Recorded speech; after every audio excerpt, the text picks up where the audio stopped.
Hello everybody and welcome to the 2023 Unibet Cheltenham Preview Evening. We have a stellar panel. My name is Jane Mangan and I will be your host for the next 90 minutes or so, also double acting as the only Irish raider here on the panel. Don't worry, I'm well equipped. I'm in good company. On the very far end here we have Andy Holding. He's a speed specialist, an expert analyst, and probably most crucially, he's completely unbiased. Right beside him on his right is a man that needs no introduction. He is Britain's winning most trainer when it comes to the Cheltenham Festival. 72 wins and counting. Six-time champion trainer. Welcome, Nicky Henderson. On my right, Brett Williams. Probably the most important voice you want to hear because you're going to get all the boosts and all the prices and all the generosity from Unibet from Brett. Hopefully you're going to be extra generous to our viewers this evening. Yes, Jane, yeah, great to be here. You know, a bit of quite a hard act to follow really, sort of coming in behind Andy and Nicky. But yeah, some great offers for you tonight on unibet.co.uk, and from this very second we will be top price every single runner in the Unibet Champion Hurdle. So Constitution Hill currently 1 to 3. We're going to push him out to 4 to 11. So from right now until the very end of this preview, we will be top industry price every single runner in the Unibet Champion Hurdle, which I believe is the first race we're going to kick off on. Well, it absolutely is. But before we kick off, we want to mention and introduce our final guest, because he is to Seven Barrows and Nicky Henderson what Tom Cruise is to Top Gun. It is, of course, Nico de Boinville, the man who's won a Gold Cup on Coney champion chases on Sprinter Sacra and Altiober. Can he add that champion hurdle? Of all of the active national hunt jockeys in the UK, nobody has won more Grade 1s than Nico de Boinville. Good evening, everyone. Sorry I couldn't be there tonight. Don't worry, we'll get all we need to know and more. We'll start off with the Unibet Champion Hurdle because we have so much to cover, and where better to start than with the horse that looks like he's got the world at his feet. He's got an incredible rating. He's got this incredible reputation. After just 5 runs, Nicky Henderson, how has Constitution Hill garnered such a reputation? Well, it has been extraordinary because, as you rightly say, he's got a public image now. He has a public following. He deserves it on his rating and for some of the silly things he did in the Supreme Novice Hurdle last year. But it is extraordinary to think that a horse that's only had 5 runs has got the status of a Sprinter Sacra and Altior or the other lovely boys we've been lucky enough to have. It took them a good 12 races before they became. He's kind of captured the imagination after that Tulworth win and then the Supreme, and then it's just been his world. He's a very, well, the one thing he's not is complex. And a lot of these very good horses, like sprinters and things, had fantastic personalities, great flamboyance, real showmen, beautiful horses, and loved the adulation that they got. This horse could not give a monkey's. He doesn't care where we are, what we're doing. He doesn't know. He won't. And this is his greatest asset, his mind. And in his work, and it took me 3 months to work out that he wasn't the slowest horse I'd ever had. Only that I bought him off Barry and he told me he was good. And I rang him up once a week for a month and said, Barry, you told me this is a good horse. It's absolutely useless.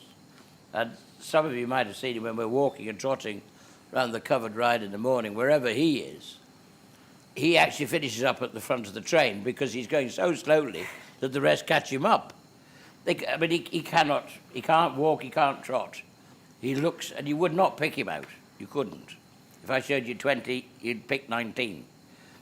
But then we found a key, and it suddenly dawned on us one morning that if you press this button, it works.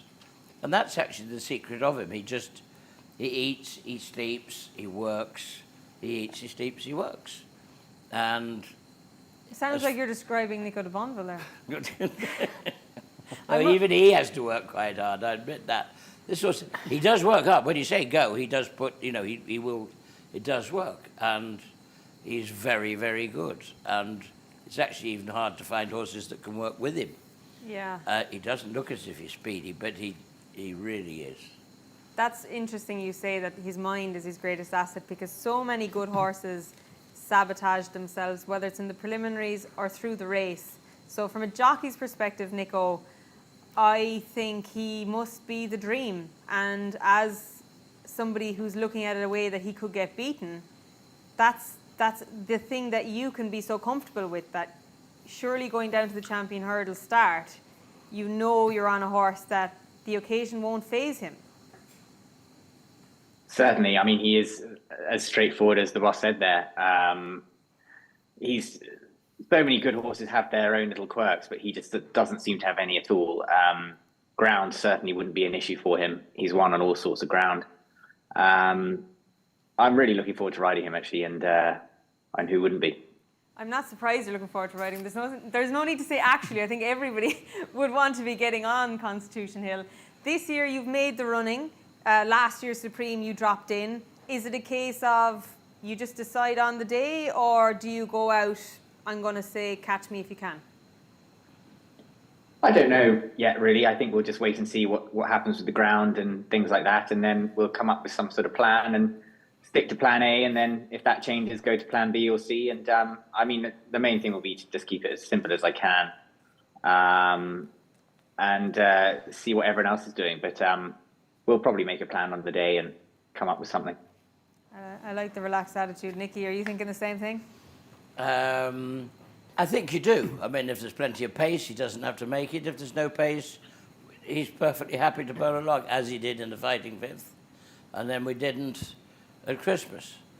And he didn't in the Supreme. But I mean, if they're going to try and slow it down to a crawl, no, well, I think they could be perfectly happy to let him bowl along. I mean, we will... Epitante is still in the race, but she'll probably switch. And I see Honeysuckle still in there as well. And we're all waiting to see that you're definitely going to declare, God forbid anything happen that horse. That is why Epitante is there and is reserved. I mean, there's every possibility that First Street will run. And there's a very good piece of form that says why we should. But he's certainly not there as a pacemaker. He will not be making the running. But there's a lot of prize money gained. There's lots of Unibet dollars to be collected. And First Street could be amongst those that are... You never know. Anything could go wrong. Look, we all saw what happened in last year's Champion Chase. Andy, there's going to be more than one or two runners. As the Irish advocate, I have to say Stateman is quite a good horse. He is. I would say Vauban's an improving horse. But is a horse like I Like to Move It better than them? I'm not saying they're going to beat Constitution Hill, but people are trying to find an angle with the Unibet Champion Hurdle, and they're thinking trifectas and place pots. Yeah, I've got to look at this race from a punting aspect rather than getting involved in obviously Constitution Hill, because I think we're pretty much expecting him to win if everything goes according to plan. From a time figure perspective, he hit the ball out of the park last year when he won the Supreme. Quite an extraordinary performance, the fastest horse we've ever had as a time company organisation, which is obviously a glowing endorsement. To put it into perspective, he would have beaten Honeysuckle by about 20-25 lengths based on the sort of furlong per furlong sectionals and overall times in the Supreme and the Champion last year. Obviously that's a little bit over the top, because obviously if Honeysuckle was in the Supreme, she probably wouldn't have been able to keep up. But that's exactly what Constitution Hill did on the numbers. You know, you don't beat John Bomb by 20 odd lengths, and Dynamo was absolutely unconscious at the second last. Mighty Potter, top class horse in his own right, was, you know, waving the white flag at the top of the hill, unless you're absolutely almost from a different planet. And he's gone on to prove himself in open company this year. So we are expecting Constitution Hill to win. The beauty about Constitution Hill, you can ride him whichever way you want. I think the pressure, actually, if anything, is on Stateman. How are they going to come up with a plan to try and beat Constitution Hill? Do they try and make the running like they did in the Irish Champion? Or do they try and drop him behind and try and dive bomb Constitution Hill? They're going to have to try and get at him at some stage and soften him up in some way, shape or form, but I think that will be to his detriment. So I'm expecting something perhaps to come through late on, as you say, and maybe pick up the piece. And I think I Like to Move It is the one. He was involved in an extremely strongly run race the other day at Wincanton. Nicky will know that because obviously he trained First Street, who's a very reliable horse in his own right. Second to State Man, only beaten 2 lengths in last year's County Hurdle, and yet he was like 20 lengths behind I Like to Move It at Wincanton. If he ran his race that day, then that tells you how the Twist and Davis horse has improved. That's how good he is in recent times. Yeah, and he's 3 for 3 around the old course as well at Cheltenham, including his win in the Great Wood.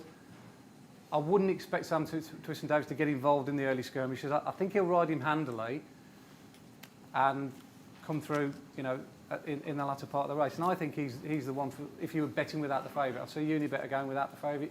You can get 4 to 1. I Like to Move It without the favourite, and they are betting each way as well, I presume. Well, this is my next question. So, Brett, you're the man, that we're all going to turn to for a little bit of generosity. Not that, you're not a charitable donation or anything, but we like to get the best value we can. People are trying to find an angle here. What are you seeing?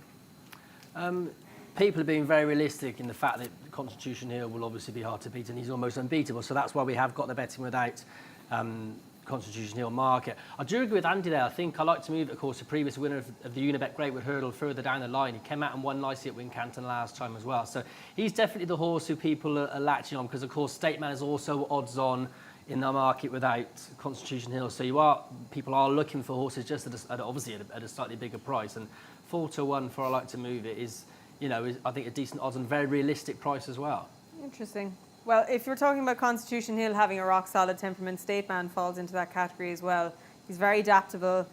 If I'm giving Honeysuckle any chance in the mares, then I have to see State Man run well earlier in the card, because that form at Leopardstown will probably be taken quite literally. So that is the feature race on day 1. But, of course, day 1 is arguably, a lot of people think, the best day of the 4 days, because you start off with the Roar.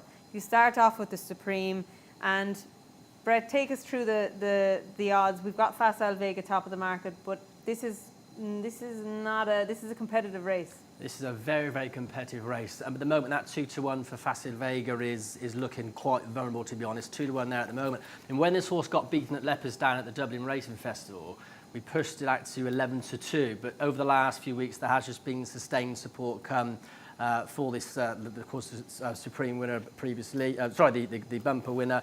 And then, of course, you're looking for a downline Marine Nationale 7 to 2. Empire A Pass has also been quite strong as well. That would be one of our biggest liabilities in the race as well. And then, of course, the best of the British is the Unibet Tollwolf winner Tarumas is in there at 10 to 1. I believe all the vibes from Ireland is that Empire A Pass is going to be a strong horse in the Ballymore. That they think Facile Vega is the horse here, so they're going to split them. But, Andy, we talk times. The first mile of that Dublin Racing Festival Novices Hurdle was breakneck, unsustainable. Yep. But is it enough of an excuse for Facile Vega to be still 2 to 1 top of the market? Well, you don't want to judge a horse on one bad performance. Yeah, Nicky will know that. I mean, sort of like the vultures were hovering over Shishkin, weren't they, unwittingly, as he's come around to prove everyone wrong. And I'm sure, Facile Vega and his supporters were expecting the old Facile Vega to turn up again at Cheltenham, depending on how they ride him.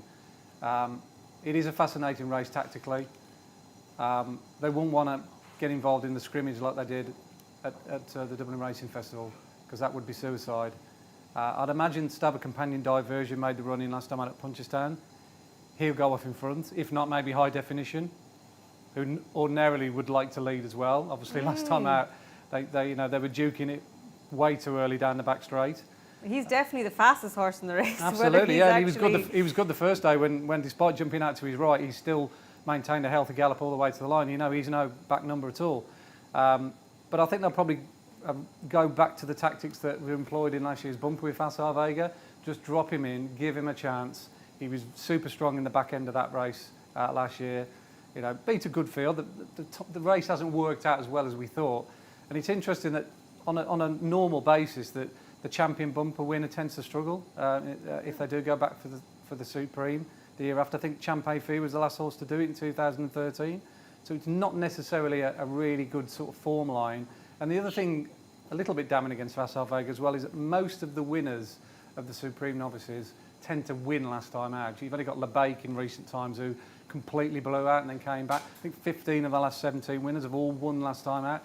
So he has got to overcome quite a bit, Facile Vega. And at the price, I know there's a lot of confidence behind him, but I prefer the one that beat him fair and square on the day. Ilete Tom. I think Ilete Tom has very much gone under the radar. He got no credit whatsoever, undeservedly, for winning that race at Leopardstown. He's the quickest horse that I've got so far this season, based on that run in Ireland. And I presume he'll be just ridden off the speed as well. Yeah, and he's a very simple horse to slot in. He's not robust, he's actually quite small, but Danny Mullins knows him very well. He obviously had all of last year's novice campaign without winning, so he has all of that experience. But what are you thinking of in terms of Marine Nationale, Diverge, even Rare Edition here? This side of the Irish Sea is getting a lot of traction. Yeah, like I say, just based on pure numbers of what we've got, Ilete Tom sets a really high standard. If he runs up to that level, I can't see him not finishing in the first three. And it's 6-1. I think you're getting a decent value bet there. I think Marine Nationale, the only problem with him that the stats go against a horse having that long off the track. Yeah, that's an interesting question for Nicky. So Barry Connell crossed the line in the Royal Bond. Jubilation, I've just won a Grade 1. I'm going to put him away now. It's early December till March. But that was a brave move, wasn't it? I think it is brave. I'm not sure for what reason he had to put him away. I don't think the horses had any issues. So it was just a tactic. I mean, I'm very, we've often run at Christmas and don't have many options after that unless we want to come to the Willie Mullins Racing Festival. Which we'd love to have you at. Well, yes, I know, but it's Willie Mullins' festival, not anybody else's. We haven't got to next week yet. The one in Dublin's Willie Mullins' festival, I can tell you. So it's not a great idea for us to come travelling at the end of January. It's too close. Now, a lot of ours are coming straight from Christmas, like Constitution Hill. There was nowhere for him to go. We did look at various plans. We even sort of begged for various races to be, to put on a race on. We would have happily have run, but we didn't need to. We hope we don't. If I've undercooked him, well then, there you go, that's my fault. Well, I doubt that. You've only won the 8 champion hurdles. But in terms of a horse's mentality, I remember watching the Supreme preliminaries last year and not seeing very much of John Bon, and I'm expecting that Willie Mullins will deploy the same tactics with Facile Vega. It's the first race. You have that luxury? You have got... The luxury of saddling in the stable yard. Well, we would saddle those horses up in the stables anyway. And then they'll come down. They have to do a lap, as you know.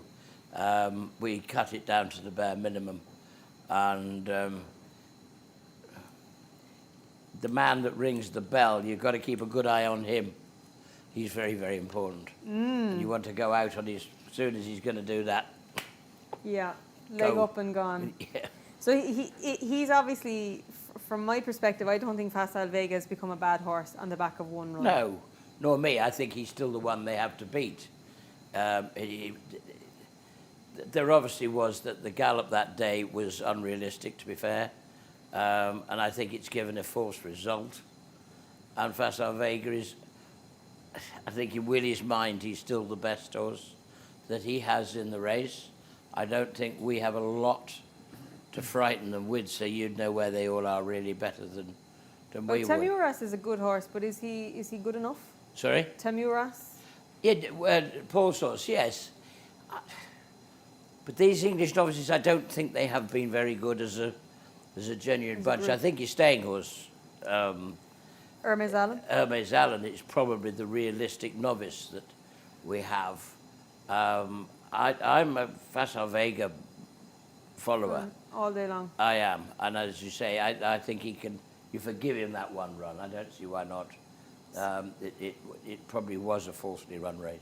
So if Nico de Boinville was riding Facile Vega, are you coming into the ring and you telling Willie Mullins, we're going to drop in today, Willie. I'm going to take my time. This horse has to settle today. Probably not so much. I'm sure Paul will just keep it as simple as he can. I think this race just shows that all the Irish kept all the good horses during COVID and didn't send many across the sea. But I'm a big fan of Facile Vega, and I'd like to see at least one horse, show something in this race because we're looking to future superstars, and you'd like to see one horse really dazzle. I agree. So Brett, we're all Facile Vega camp. Are you the same? I do like Facile Vega. I just think at a slightly bigger price, high definition obviously was a top class flat horse. Just think 12 to 1, something's got to finish in the money. I think it could be decent each way value.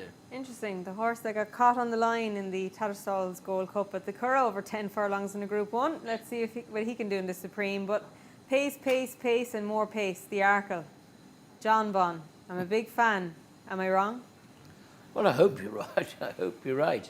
There's going to be a lot of pace. I think we know that. I think we were talking with Danny Mullins the other night, and he was very interesting, saying how you would ride You can't Dysart get in Dynamo. his mouth, you must get in his head when you're talking about Dysart Dynamo. Now, I don't know whether he's going to get into his head. John Bon makes it. He's perfectly happy to, but he certainly doesn't have to. It's certainly just that he wants a good level gallop the whole way. Yeah. You'd imagine the Dysart Dynamo is going to do that. If he doesn't, in his 3 runs over fences, he's jumped out to make it. There was only a little bit of a sort of blip in the middle of that race at Warwick when somebody suddenly decided to go a lot faster than the race really necessitated and caught him a little bit unawares. And I actually think it did him a bit of good. And his work's been good since. He schooled beautifully on Monday. And we're all very happy. We know we're going to go a good gallop. We're pretty sure we know that Simon and Isaac's horse, El Fabiolo. Now, we know him well because they ran against each other in the Grade 1 Novice 2 mile At Aintree last year. We just beat him. It was a fantastic race. We'd probably had a pretty hard race at Cheltenham in chasing Constitution. So to come back and do that at Aintree was pretty good. But there's no doubt that El Bandera is a very good horse. But it's going to be run very fast. And I think it won't be long before John Bon looks at 2.5.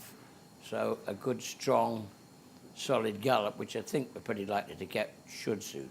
That's interesting because, Andy, when it comes to these types of races, it's speed, and more speed. But I've heard Nicky on more than one occasion tell me that John Bon is a stamina and he's a stayer and he can sustain a high speed. Yeah. So is it going to turn into one of those races where the last 2 fences are coming up and they're looking a bit big? Yeah, I think this is a really good arc and a fascinating race as well to watch, tactically, more than anything. We know, obviously, Dysart Dynamo is going to go off in front. That's pretty much a given.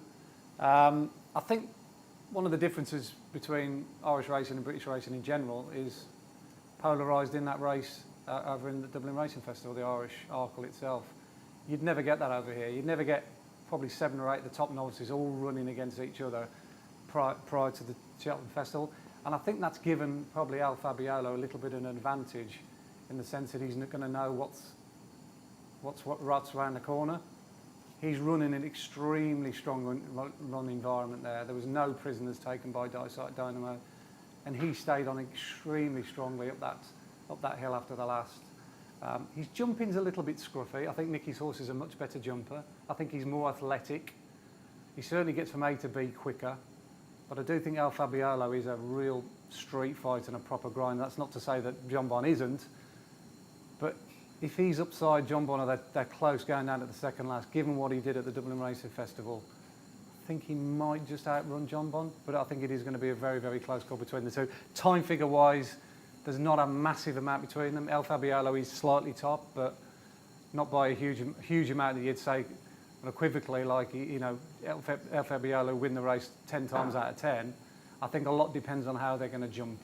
Yeah. And I think that's the key to whether John Bon wins or not. If he jumps better than El Fabiolo, and El Fabiolo has a terrible round of jumping, then he's going to take advantage. But I'd have to stay loyal as a figures man. I've got to stay loyal to the times, and I've got to stay loyal to that Irish Arkle with El Fabiolo. Okay, so split decision. Obviously, you're staying Even though the loyal great to your man's own next to horse me. and El Fabiolo. I actually have a similar mindset to you. I think that El Fabiolo might have the bigger engine, but I think John Bon's so streetwise and he's probably the most nimble novice chaser over fences that I've seen in a long time. And No Nico, doubt. for a jockey coming into this race, when you know the pace is going to be on, it can expose a horse so quickly. So with that in mind, what way would you be thinking going down to the start, lining up probably behind Danny Mullins? I don't think I'd want to be lining up behind Danny Mullins, particularly coming down the hill and then winging around the bend into the second last. I mean, it really is tight and fast, and you really do have to jump around that old course. There's not much time. So I'm obviously in the John Bond camp, and I think jumping is going to be the main thing in the Arkle this year. And I just wouldn't be anywhere near Dynamo coming down that hill. That's an interesting observation. See, jockeys know the fear. I never thought of that. So everybody's going to be keeping one off the rail when Danny Mullins is on the rail. Brett, what way is the market looking? Well, as you can see, or could see from that caption, it's impossible to separate them at the moment. Both 6-4 joint favourites. And I would like to say one's been slightly stronger over the other, and it's just not been the case. It's very much a two-horse book. It's a race I think they will probably cut up a little bit as well. There are a few others who might be going for the Turners, notably Banbridge. But no, at the moment, joint favourite 6-4. She can just separate them. I mean, obviously, I'm going to stay biased with Nicky and hope John Bond wins, but I do think Al Fabiola was very good at Leopardstown last time. Yeah, probably the best piece of novice chase form was that Leopardstown run. But you know what race isn't going to cut up? The Mayor's Hurdle. It is an extremely deep affair this year, and a lot of people throw criticism at the Mayor's programme and the Mayor's races. Well, this is a bloody good race. Nicky, aside from the brilliance of these two top mares, the fact that they're clashing again and have genuine opposition. This is not a two-horse race by any means. It certainly isn't. I think the big issue, first of all, from Honeysuckle's point of view, is that I think it's dealing at the Shishkin issue. When we gave him an extra 5 furlongs, he was a completely different horse. And I'm wondering whether with Honeysuckle, as you get older, you lose a yard of your speed, but you become a bit stronger in a race. And the extra half mile, she's won over 2.5. She has. She's won the Hatton's Grace. Yeah, Hatton's Grace. So you know she stays. I think she probably wants it. And 2.5 round Cheltenham is going to suit her better than 2. But is it fair to say that could be Epiton's optimum trip as well? It's possible. We tried her over 2.5 in Aintree last year, and she didn't just get it, she flew in. Yeah. She was very, very good.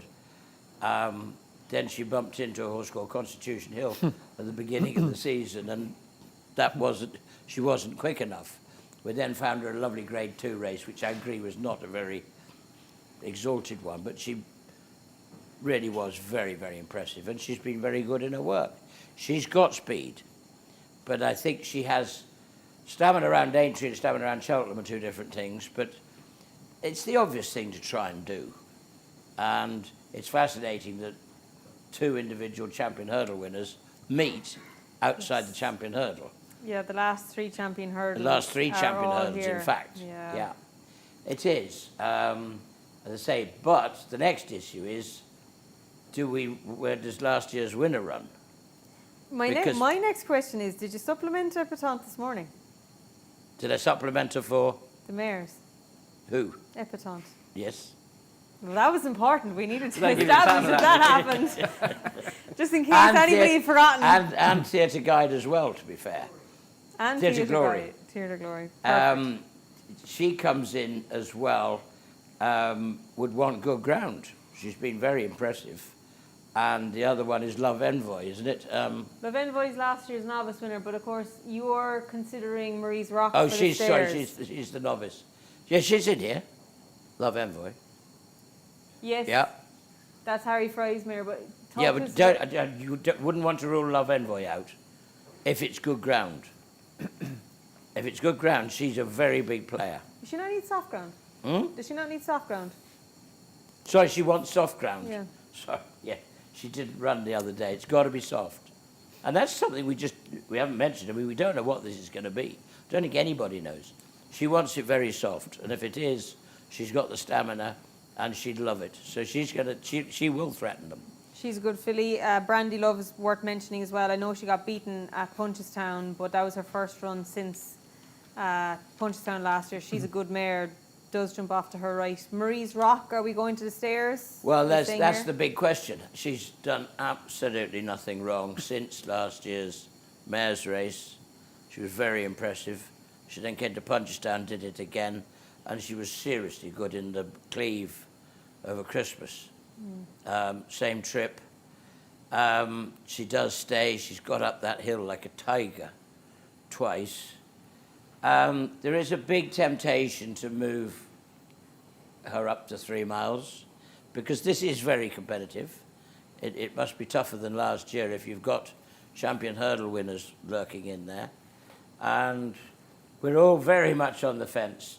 Tom Palin, who runs Midland Park, and it's a fantastic outfit.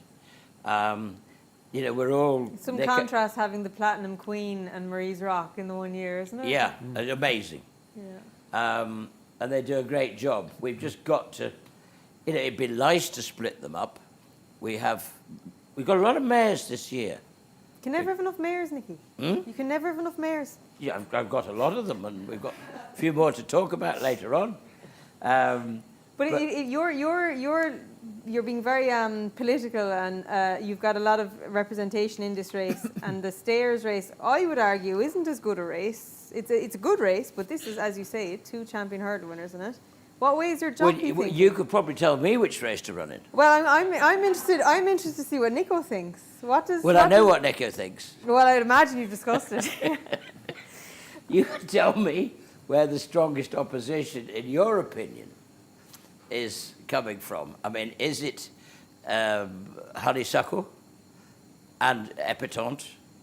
I should probably know the answer to that one, but I don't. Yeah. It's easy for me to say split them up because it makes sense to spread your pack a little bit. Otherwise, we'll be running 3 in this. But Willie Mullins can run 6 in a race, so why can't I run 3? You can run as much as you like. If you have all those mares, you can run them all. Nico, your opinion is valuable here because I am the biggest Honeysuckle fan, as everybody will probably know by now. And I am siding with Epitante in this race, which will seem disloyal, but that's where my head is telling me to go. What are you thinking? As in who I think is going to win, or where Marie's Rock's running? Marie's Rock is obviously undecided, so you can tell me what do you think is going to win the Mare's Hurdle and what's the right decision for Marie's Rock? Oh, I don't know. It's slightly above my pay grade. I'm not paid to have opinions like that, I don't think. Yeah, very open race. Whatever we run, we'll have a great chance. But obviously, it'd be nice to split them up for the yard. Andy? He's not giving a lot away there, is he? Obviously, Unibet aren't paying him well enough. We'll have to renegotiate that contract. I think it's a brave call to run Marie's Rock in the stayers. Probably because Nicky's got his hands tied, really. Like I say, he's got 3. It's damned if you do, damned if you don't, really. I mean, she is the champion in this race. Let's make no bones about it. And usually the champions go there and defend their title. I think she probably would beat Honeysuckle. Honeysuckle hasn't hit the line as hard as she could have done, perhaps in the last 2 runs, particularly over 2 miles last time out. She was only just hanging on for second. And I think this is a strong race behind Honeysuckle, including Marie's Rock. You've got Brandy Love, who battered Love Envoy last season over at Fairy House. Let's not forget that. And we know how good Love Envoy is on soft ground. And Brandy Love made her look, second rate. I think the key to Brandy Love is perhaps going left-handed. I don't think right-handed really suits that well. It certainly looked like Casey the other day at Punchestown on that horrible inside track. It's even tighter than normal, that. And she drifted from sort of 1 to 2 to 6 to 4. The sort of vultures were circling around her prospects that day, and she ran accordingly. She just looked as though she needed the run, allied to the fact she hung out to the left off the home turn. It was very much an exercise in getting a run into her. That seemed to be the vibe beforehand. Now he's done that, Willie, I think he'd be more than happy with the way her preparation's gone, bringing her here. I think she's a nice price as well at 6 to 1 for a genuine top class Grade 1 mare of over 2.5 miles. I think the ground's key to Theatre Glory. If they get a lot of rain, that'll probably just blunt her chances a little bit. Echoes in Rain, I'll be under the similar opinion with her, whether she absolutely, truly, genuinely stayed a strongly run 2.5 if it was to go soft. She had a chance in the race last year. I know she's improved since, but she's still, I think, got to improve to beat the likes of Epatante, Brandy Love and even Honeysuckle. So the way I'm going to approach this race, thinking that Marie's Rock might go to the stayers, is to put up Brandy Love each way. I think 6 to 1 is a decent price for a mare that looks to have got her campaign just about perfect. Yeah, she's got ample ability if she just plays the ball and doesn't give her chance away by jumping left and leaning left, but the track will suit her better. Yep. We've come to the end of day one. The Ultima, the Boodles, the National Hunt Chase, any strong views? Yeah, I've got a relatively strong view in the Ultima. I think last year's race is the key. Korak Rambler was quite an astonishing winner of that race last year. If you go back and watch the video, it's one of those horrible standing starts, which jockeys will probably absolutely hate. Nico will probably back that up. When you're coming in at a trot and you all want to go, everyone gets away cleanly, but not everyone gets away cleanly when the tape snaps back and all the horses they sort of jam on, and certain horses obviously not at great advantage when that happens. And the two that were most inconvenienced were Korak Rambler, last year's winner, who did an amazing job to win, and T Clipper as well, who was also towards the rear early on. He got messed around early on, and they finished first and fourth respectively. I think Korak Rambler is sure to go well again. He looks as though he's had his whole season campaigned around this race and then the National. And I say T Clipper as well. Okay. He finished fourth behind Champ last time out, but he goes really well fresh. He's got an amazing record fresh. He hasn't been out the first 4 in 7 starts. Winner of 4 races when he's been off the track for over 100 days. So I think Tom Lacey's had that in his mind all season. So those have been my two for the Ultima. The Boodles is a fascinating race. I think Nicky's got one in there. I think he's Arkle. Well, I need 3 to come out. I rang JP tonight. He's got 4 in it. He told me he's going to run all 4. Of course he doesn't own your horse. I said, could you just not take 2 out, please? I think It didn't sound if I was winning that battle. There's one horse in there I think that you and I are both interested in, so we may ask his rider about it, and it's a horse Nico de Boinville called Bad.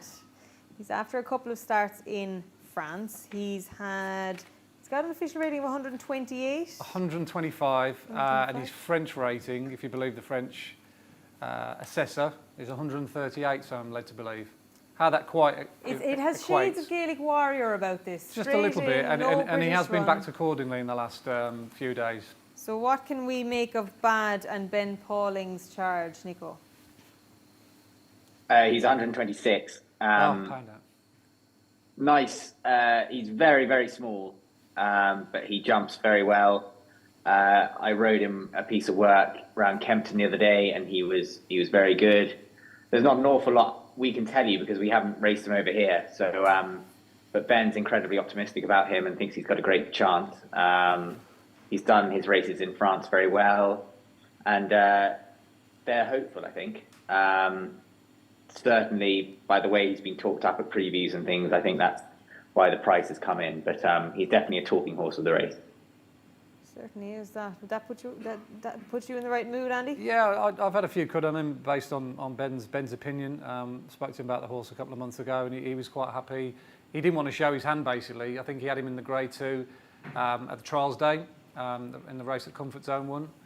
He didn't run him in that, obviously with a view to protecting his mark. It's a little bit of a risk because obviously you run the gauntlet of not getting in off 126, but it looks as though his decision is going to be vindicated. And he does jump extremely well, as Nico's just said there. There's only a small sample to go on watching the videos in France, but he was in behind horses last time out, and he jumped fantastically. That was the feature of his round, and he showed a good turn of foot to win. He won't mind dropping a rain either. It was quite soft that day when he won in France, and the forecast is for showers in the next few days, so that'll definitely help him. And Charles Burns has got one in there as well. No, Charles and handicap. Charles Burns has got one in at handicap. Three runs for a handicap mark, 128. Biker. Horse called Biker, yeah. Big, strong type. I don't know if you've seen him close up in close quarters, but just visually off the videos, he looks a a decent slab of a horse. I was impressed with him at Navan. Yeah, he was good that day, and I thought he rode him perhaps with a view for the Boodles last time out. I think that's a diplomatic way of putting it. Behind Conservatively. Behind Sir Alan. Yes. In a race that's thrown up 3 of the last 4 winners. The winner of that race won last year. Brazil. Aramax won it. A Band of Outlaws won it. So it's obviously a tried and trusted formula, that Nace race. So even though he didn't win it, he still represents that form line. And I think he's going to be dangerous. So I've had 2 bets in the race. I've had to back Bad for obvious reasons. And I've also backed Biker as well. That's interesting. So 2 for the Boodles. I'm going to throw up a very obvious horse for the National Hunt Chase. Gaillard de Menil to me is unopposable in that race. I'd almost fancy him if he was running the Brown Advisory, but with Patrick Mullins and what looks like another small field, I see a repeat of Statler. I think he's a horse that was 3rd in an Irish National last year, 3rd in last year's Brown Advisory, and I think 3 Mile 5 will unfaze him. End of day 1, Brett, any boosts we should know about? Yeah, plenty of boosts, plenty of special offers on unibet.co.uk as well. Now, you heard Andy give it a good mention for Al Fabiolo in the Arkle. We're currently 6-4, but we're going to boost him out to 2-1 for the next 15 or 20 minutes until we finish talking about day 2. So 2-1, Al Fabiolo to win the Arkle will give you that price boost. Just give you a few sort of other market movers on day 1. We just touched briefly there on the Ultimate. The Salem has been quite strong here. Now into 8-1 from 11-1. Into Overdrive, real popular support for this one. 7-1, clear market leader now into Overdrive. And also the Boodles, a massively competitive race. Lots of unexposed horses in it, of course, for the juveniles. Nicky, of course, touching there on the fact that JP's got quite a strong hand in it. Sundial being strong support for this one, now into 16-1 from 22. And don't forget, of course, we're top price all runners in the Unibet Champion Hurdle for the remainder of the whole preview. And also just giving you a quick mention about some specials. If you think John Bond and Constitution Hill can both win on day 1, will they both win? We're going to give you 3-1. So some really good specials on Unibet. Have a look on there today. 3-1 for John Bond and Constitution Hill to win. Does that float your boat? It does, yeah, because I fancy both. Yeah, interesting. Can I stop the show and start doing that? Because you only gave us 20 minutes. Yeah. Carry on. We better carry on because we went way over time on day 1. Day 2, Ballymore.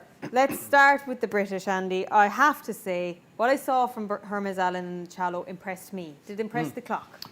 No, not particularly. It was a good time, and it certainly wasn't as good as a whole collection of Irish horses and what they've achieved.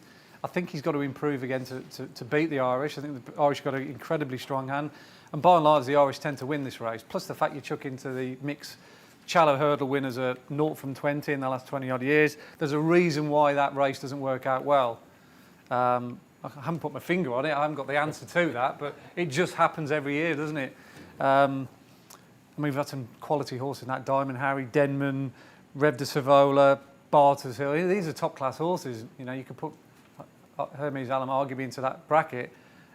So he's got to very much book the trend. I actually think he probably wants a little bit further looking at him. I think he'd probably have more of a chance in the Albert Bartlett. But that aside, I think he's a fairly weak favourite from the way I look at it. What are you opposing him with?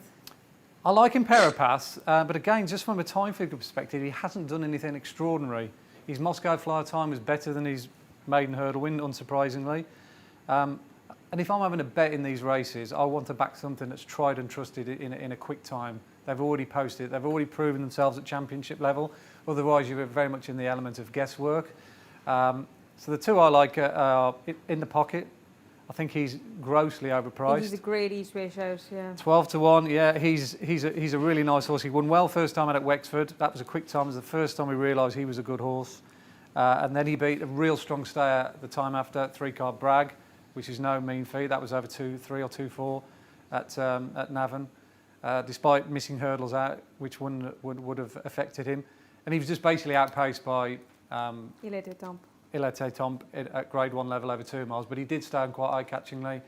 And I think the step up in triple really suit him. And I think Gaelic Warrior's probably got a slightly better chance than a lot of judges are giving him. I think he's been crying out for 2.5 miles. He's run some decent numbers.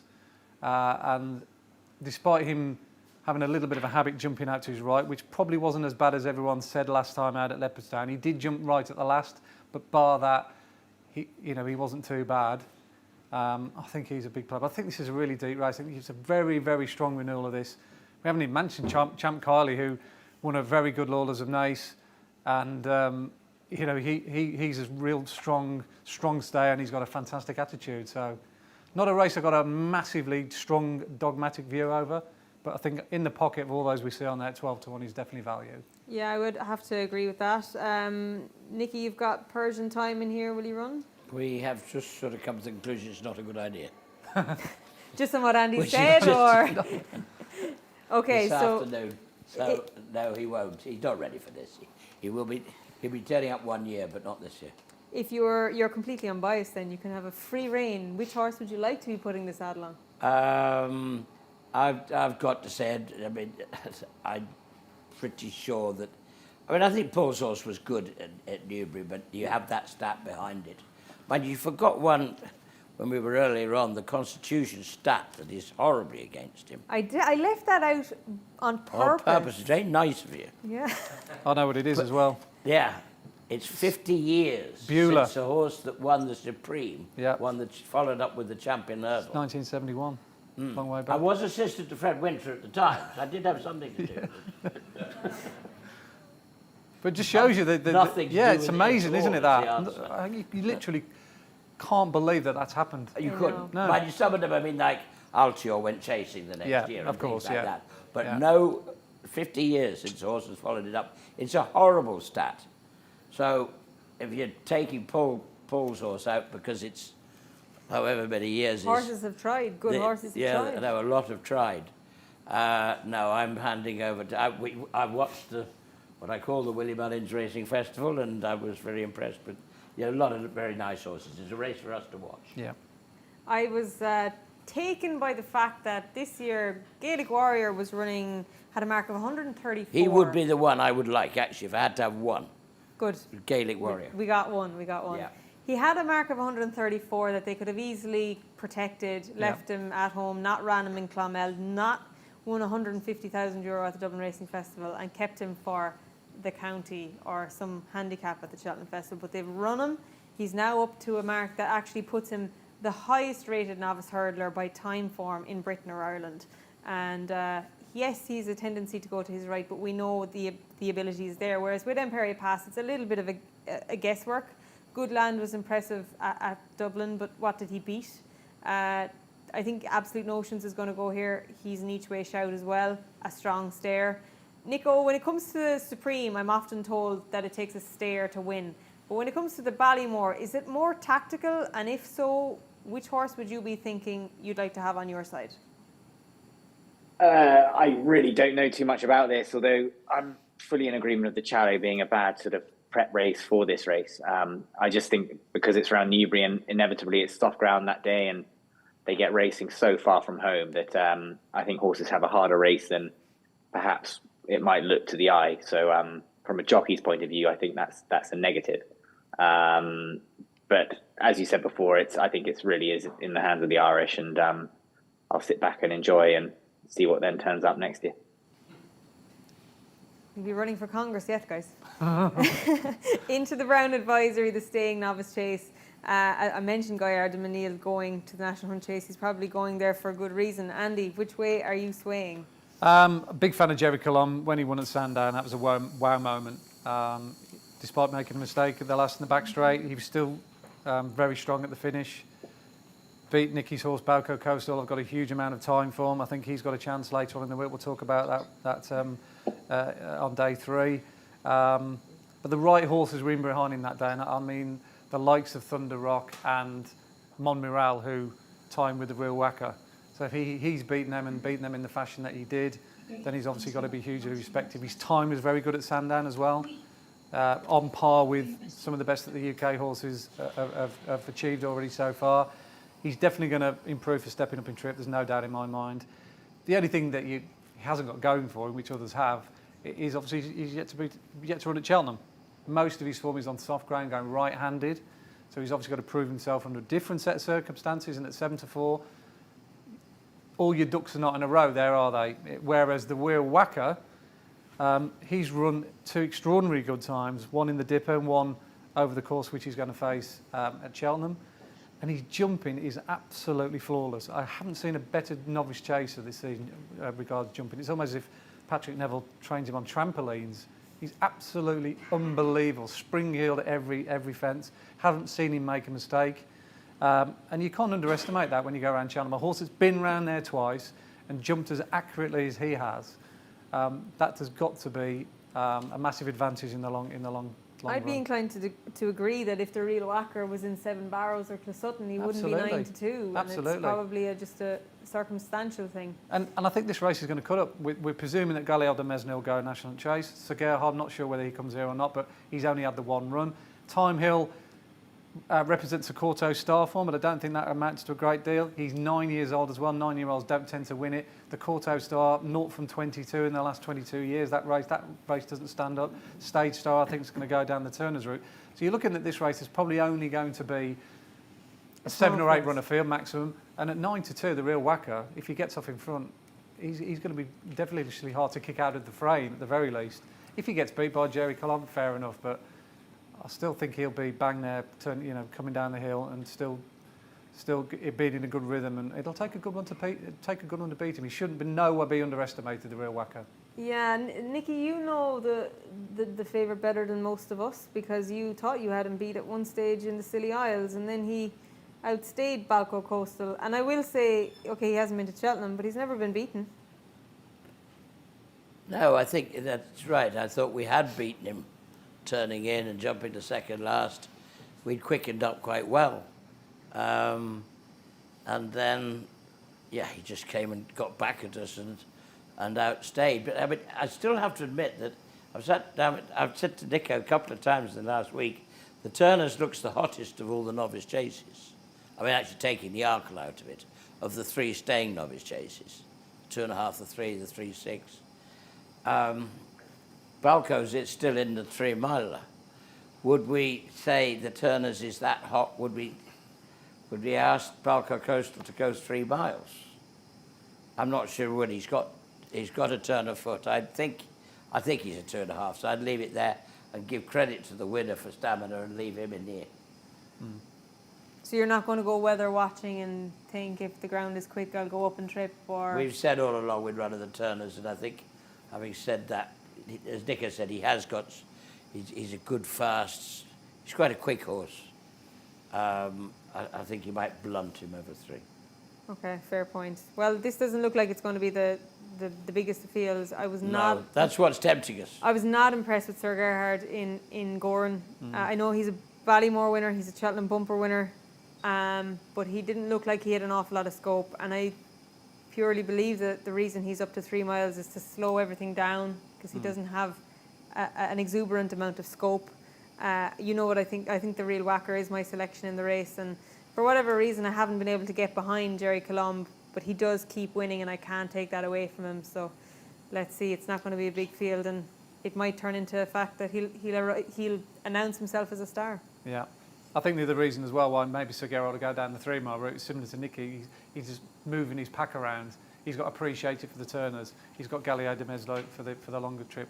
He's got lots of horses you can run in the Arkle.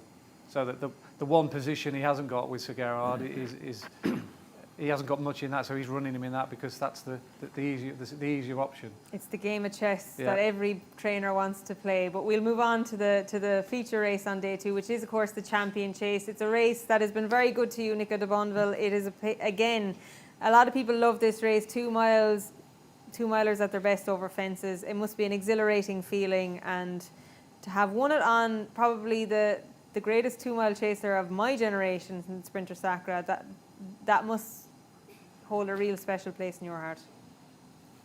Of course, any sort of championship race like that is very special, but to have won those on those horses was particularly special. I think we can almost discount the form from New Year's Day when it was run on the new course with Edward Stone getting beaten and Editor Digit coming up trumps. I'm still a massive fan of Energumen. I mean, I've been in behind him a few times and seen what he can really do. And he's got a tremendous bit of speed behind him, and he does jump. I don't think we saw the real real him last time, and I'm sure Willie will have him spot on for the Wednesday here. How Paul rides him, I don't know. I think he's very versatile as to how he could ride him. He could be nice and prominent, or he could take his time.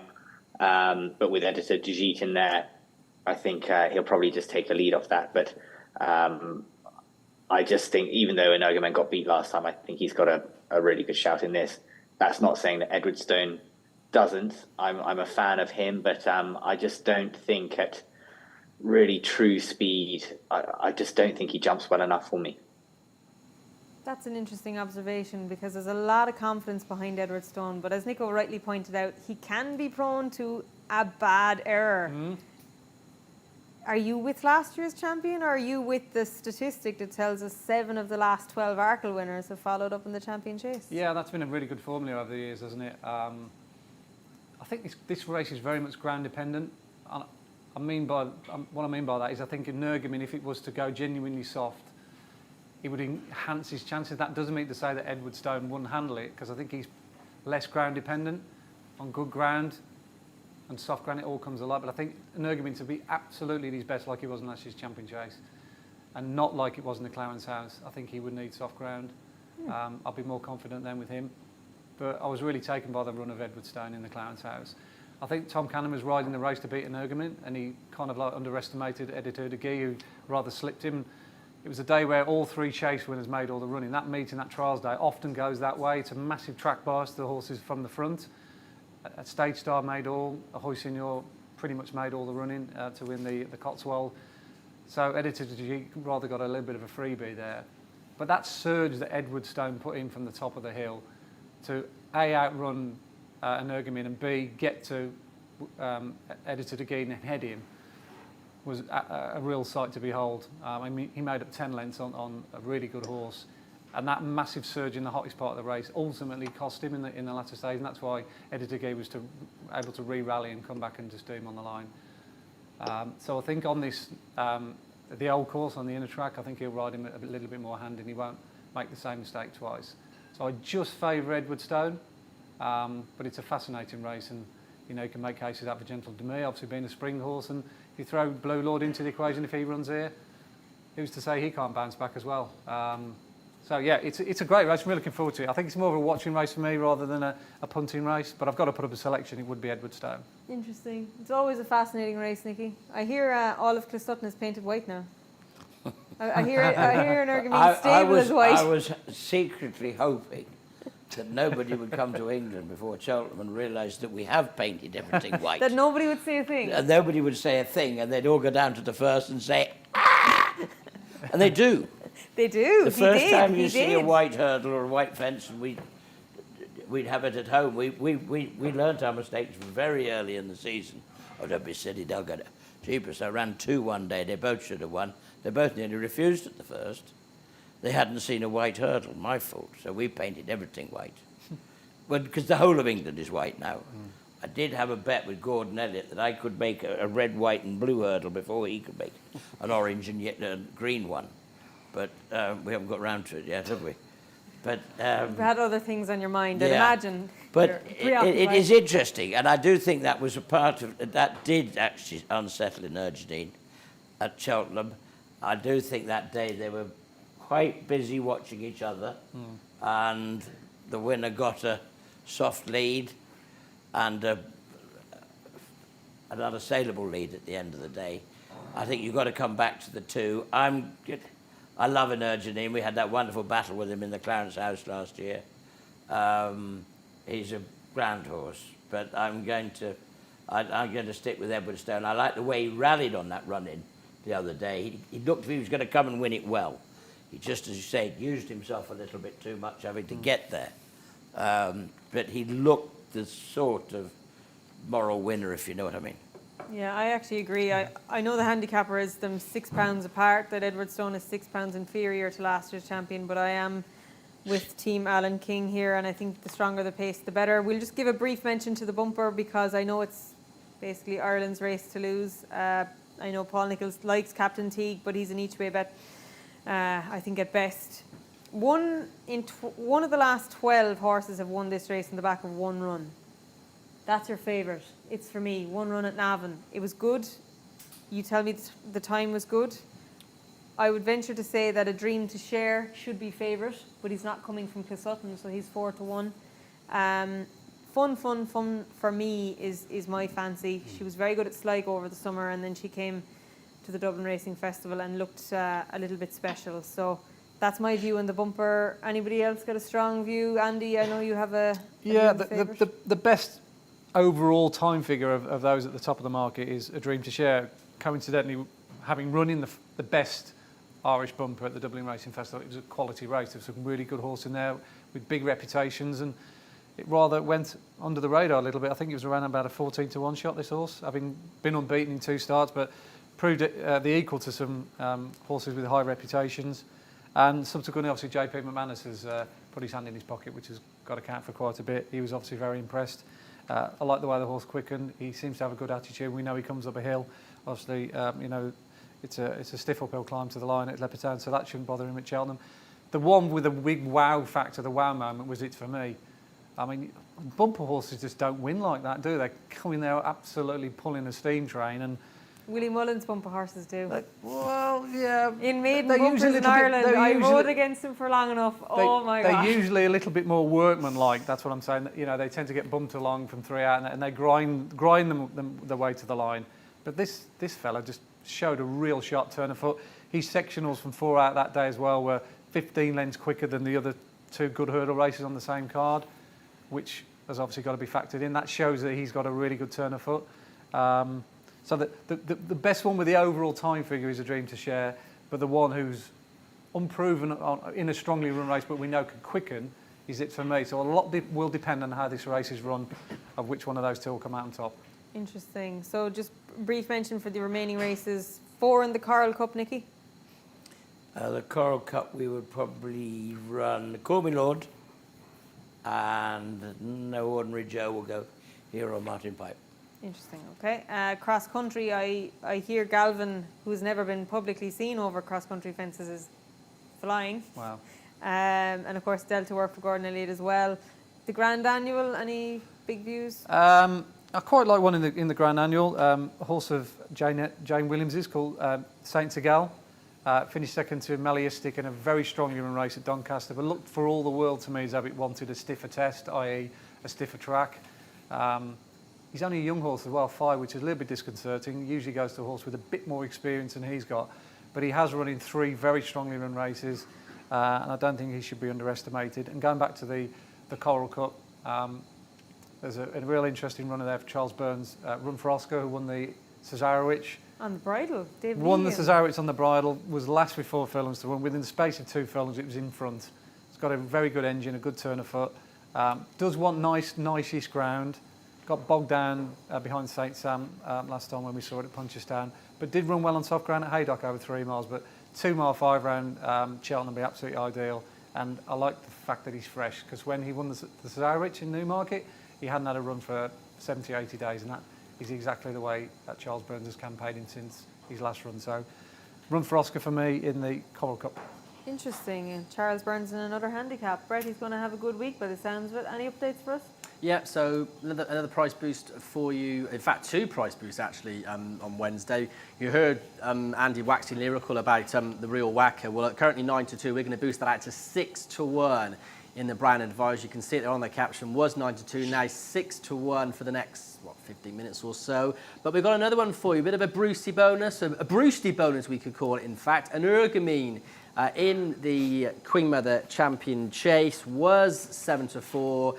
Now a 5-2 shot if you feel that the Willie Mullins trainee can gain back-to-back successes in the 2 mile showpiece, 7-4 from 5-2. Just give you information on those racing specials we've got for you. Just to go onto the website is unibet.me/racing specials. So unibet.me/racing specials. And just give you 2 movers on the card on day 2.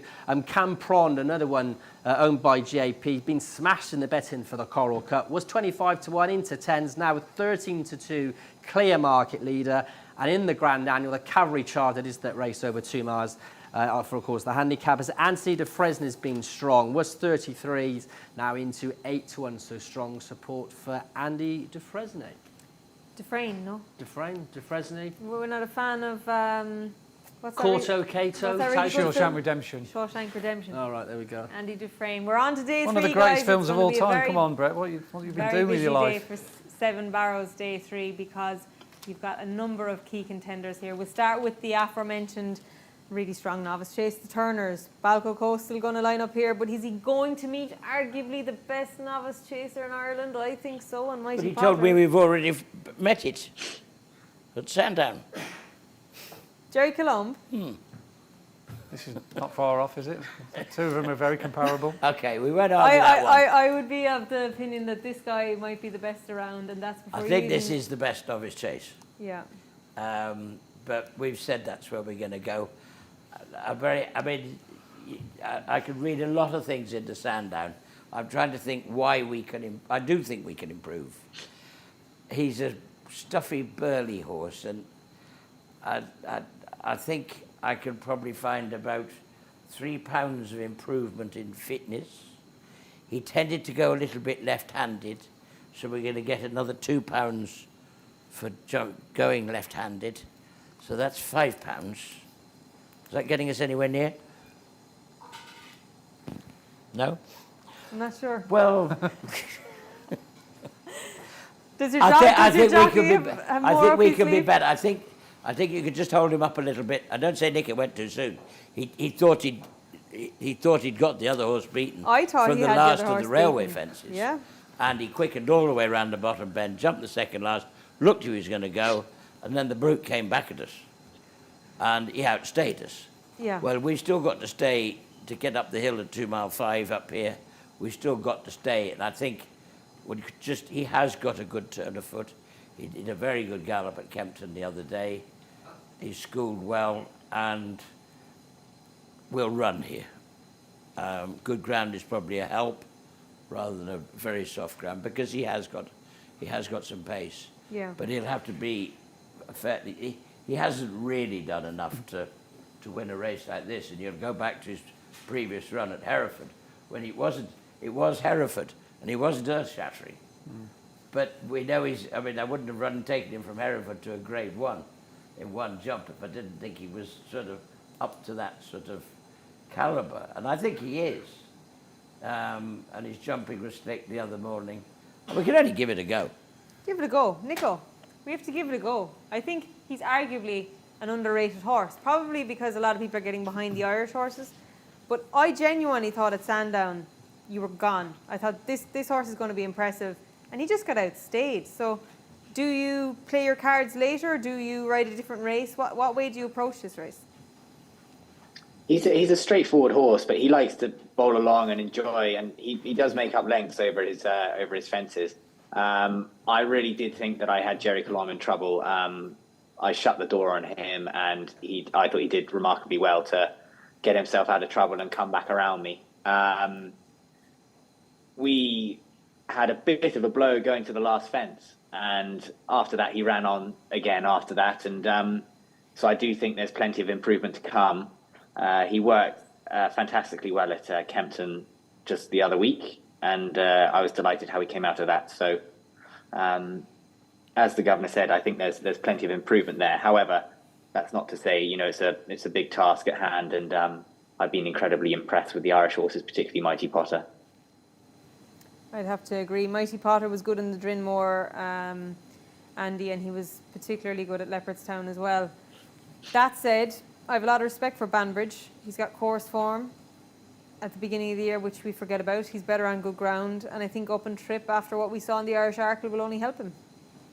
I think the Mighty Potter turns up that won the Drinmore on soft ground, he'll probably win this. And if the ground is soft, then it's hard to see Banbridge turning that form around. But there is reasons to believe that Banbridge could at least close the gap on better ground. And the fact he's 2 for 2 around Cheltenham, of course he won the boys race last year, so he's already proven at championship level, albeit a handicap. And his jumping was absolutely immaculate as well when he went and won at Cheltenham early on the season. Over 2 miles, beat Tommy's Oscar, who's no mug, genuine good proper quick horse, 130, 150 odd horse, and he made him look fairly pedestrian. So he's got to turn a foot as well. I love Banbridge's jumping. I think he's the safer jumper out of the two. And if you do his time comparisons as well, which I've done with Mighty Potter, you put the two races side by side, going past the winning line to winning line at the DRF, Banbridge actually beat Mighty Potter by 10 lengths, based on his performance behind, I keep forgetting his name, the one that won it. Behind El Fabiolo. El Fabiolo. Because that race was so strongly run, it obviously dragged Banbridge to a point where he's run the fastest time he's ever run. And he hit the line really strong, and he was going on the finish. You can see, well, extra 4 furlongs. But how do you compare 2.5 race to 2 mile one? Well, obviously, yeah, you have to factor in the fact that Mighty Potter's already run 5 furlongs. But the furlong per furlong times of the two races as well suggest that Banbridge has run better than Mighty Potter as well. So I don't think there's a huge amount between them, 5 to 4 and 7 to 2. I think they're too far apart. And I do think Nicky's horse has got a great chance. That's before you mention a former Supreme winner and appreciate it. Yeah, I'm not absolutely convinced with him. I'm not sure he's crying out for 2.5 based on his run at Leopardstown. I think Banbridge will confirm the form win. I think he'll beat him again. But I do think Balcarcosa's got a great chance here. He reminds me a little bit of Mr. Fisher. I mean, so Nicky, you know better than me, but the way I look at him, he seems that kind of horse. Don't think he's at a Chantry House standard yet, but you know, he's running the Scilly. I'll suggest he's not a million miles away. He's going in that direction. I think the left-handed track will definitely suit him. And he's an insulting price at 25.33 to 1 a couple of weeks ago, off the back of that run behind Jerry Collonge. I don't think Nicky will get insulted about his price, does it? Well, it just made no sense. On pure time figures, he's like 3rd or 4th in. Yeah. So there's no way he should have been that insulting price. I still think 12 to 1's a fair each-way bet for those that haven't got involved, because Journeyman Me's not running. Dysite Dynamo's not running. Stage Star's got a squeak, but I don't think he's quite good enough. Sil Gerard's not running. So when you dilute this race down, El Fabiolo's not running. He's like I say, he's not a bad each-way alternative to those at the front end, and we know he jumps soundly, and I like his mind. So yeah, I think Nicky's right to have a crack at this race. Well, let's hope we have enough runners for an each-way player to get 3 places, but it does look a very good renewal of the Turners, and that, if Balco Coastal runs well, would give you the perfect start to a very big day, because the Ryanair's next. And we've had much debate about Shishkin, this and that, and up and down and trip, but ultimately, Nicky, this looks like the race he's most likely to win. Am I fair in saying that? Well, obviously, there's, he's not in the Champion Chase. Of all the advice I've been getting over the last few days, weeks, I can tell you it's considerable. Everybody has an opinion. Everybody's giving me their opinions. There's only one person, that's Matt Chapman, who says I've got him categorically in the wrong race. He should be in the Champion. But luckily... And would you regularly listen to Matt? How can you not? He's on the phone every day telling you I've got it wrong. He's not in it, and he's not getting supplemented for it. But luckily, there's only one vote for the Champion Chase. The rest are split, and the split really is stick to what we know, which is what he did at Ascot, or take the really brave route and kick him into 3 Mile Plus. I can't see that being the right thing to do, so we're going to stick to the Ryanair. And looking at the betting, okay, you've got Conflated in second best. He's going to go to the Gold Cup. Blue Lord will come here. Fury Road will probably come here. Janadil was good at Goran. Fakir was disappointing last time in Violin. It's not a Gold Cup. Correct. And that's why we're probably in the right race. Absolutely. I mean, you need to win one. We all need to win a race. Joe's actually got Joe Donnelly's have got a runner in the Gold Cup anyway. So it seems to make sense. And, I mean, to be fair, in the long term, I know it's impossible, you don't look beyond this, but I know if you really had the crystal ball, I know exactly where I would like to go over the next year. And that will be Aintree over 3, and then we'll know what happens. You know, Punchestown is a 3 mile race as well, just saying. I think Allaho did the double last year. Nico, this horse has been extremely good to you. He's won a Supreme, he's won an Arkle, And I think the fact that everybody has an opinion on him is because they feel vested. They're fans of this horse. So you're coming back here after what has been an incredible training achievement to get him back. How confident are you? I love this horse to bits. He's fairly quirky now. He's got his own mind, and he knows what he wants and what he doesn't want. He's a very, very quick jumper, and I think that has just meant that over 2.5, he was always sort of jumping his way there, and he was very quick through the air and quick to land at the back of them, and away he goes again. So I'd almost be having to pull him back all the time in a Gold Cup, and I think it would be a very brave shout to go down that route. So hence, I think this is a good stepping stone if we are going to head in that direction. Again, ground doesn't really matter. And it was just fantastic at Ascot that we got the old Shishkin back. It certainly was. Andy, are you opposing him or are you 100% in his camp? I'm in his camp, yeah, the same Shishkin that turns up at Ascot will win here. He's not a betting medium for me, personally. I'm not an advocate of backing huge odds on chances when there's each way value to be had elsewhere. Obviously, a lot depends on, if he does run to the same level. The answer to that probably we don't know until he actually goes and does it.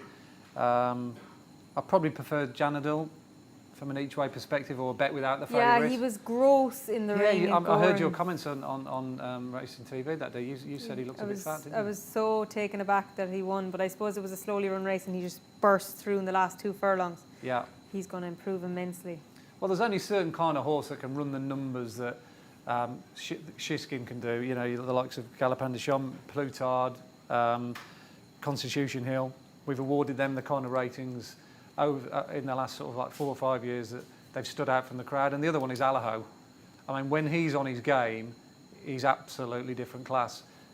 So for Janadil to chase him home last year, if he can run to that similar level again, there's a good chance he'll chase home Shishkin because he's in that kind of bracket. I'm not sure there's too many in this field that can, get within hailing distance of an Allaho when he's on song. Yeah. So from that point of view, if Shishkin does win and he runs the numbers that he's capable of, then hopefully Janadil can fill out the frame at the very worst. I think we have a unanimous verdict, which is an achievement in itself. Best of luck with Shishkin in the Ryanair. But now we're on to the stairs. We mentioned it briefly earlier in terms of Marie's Rock.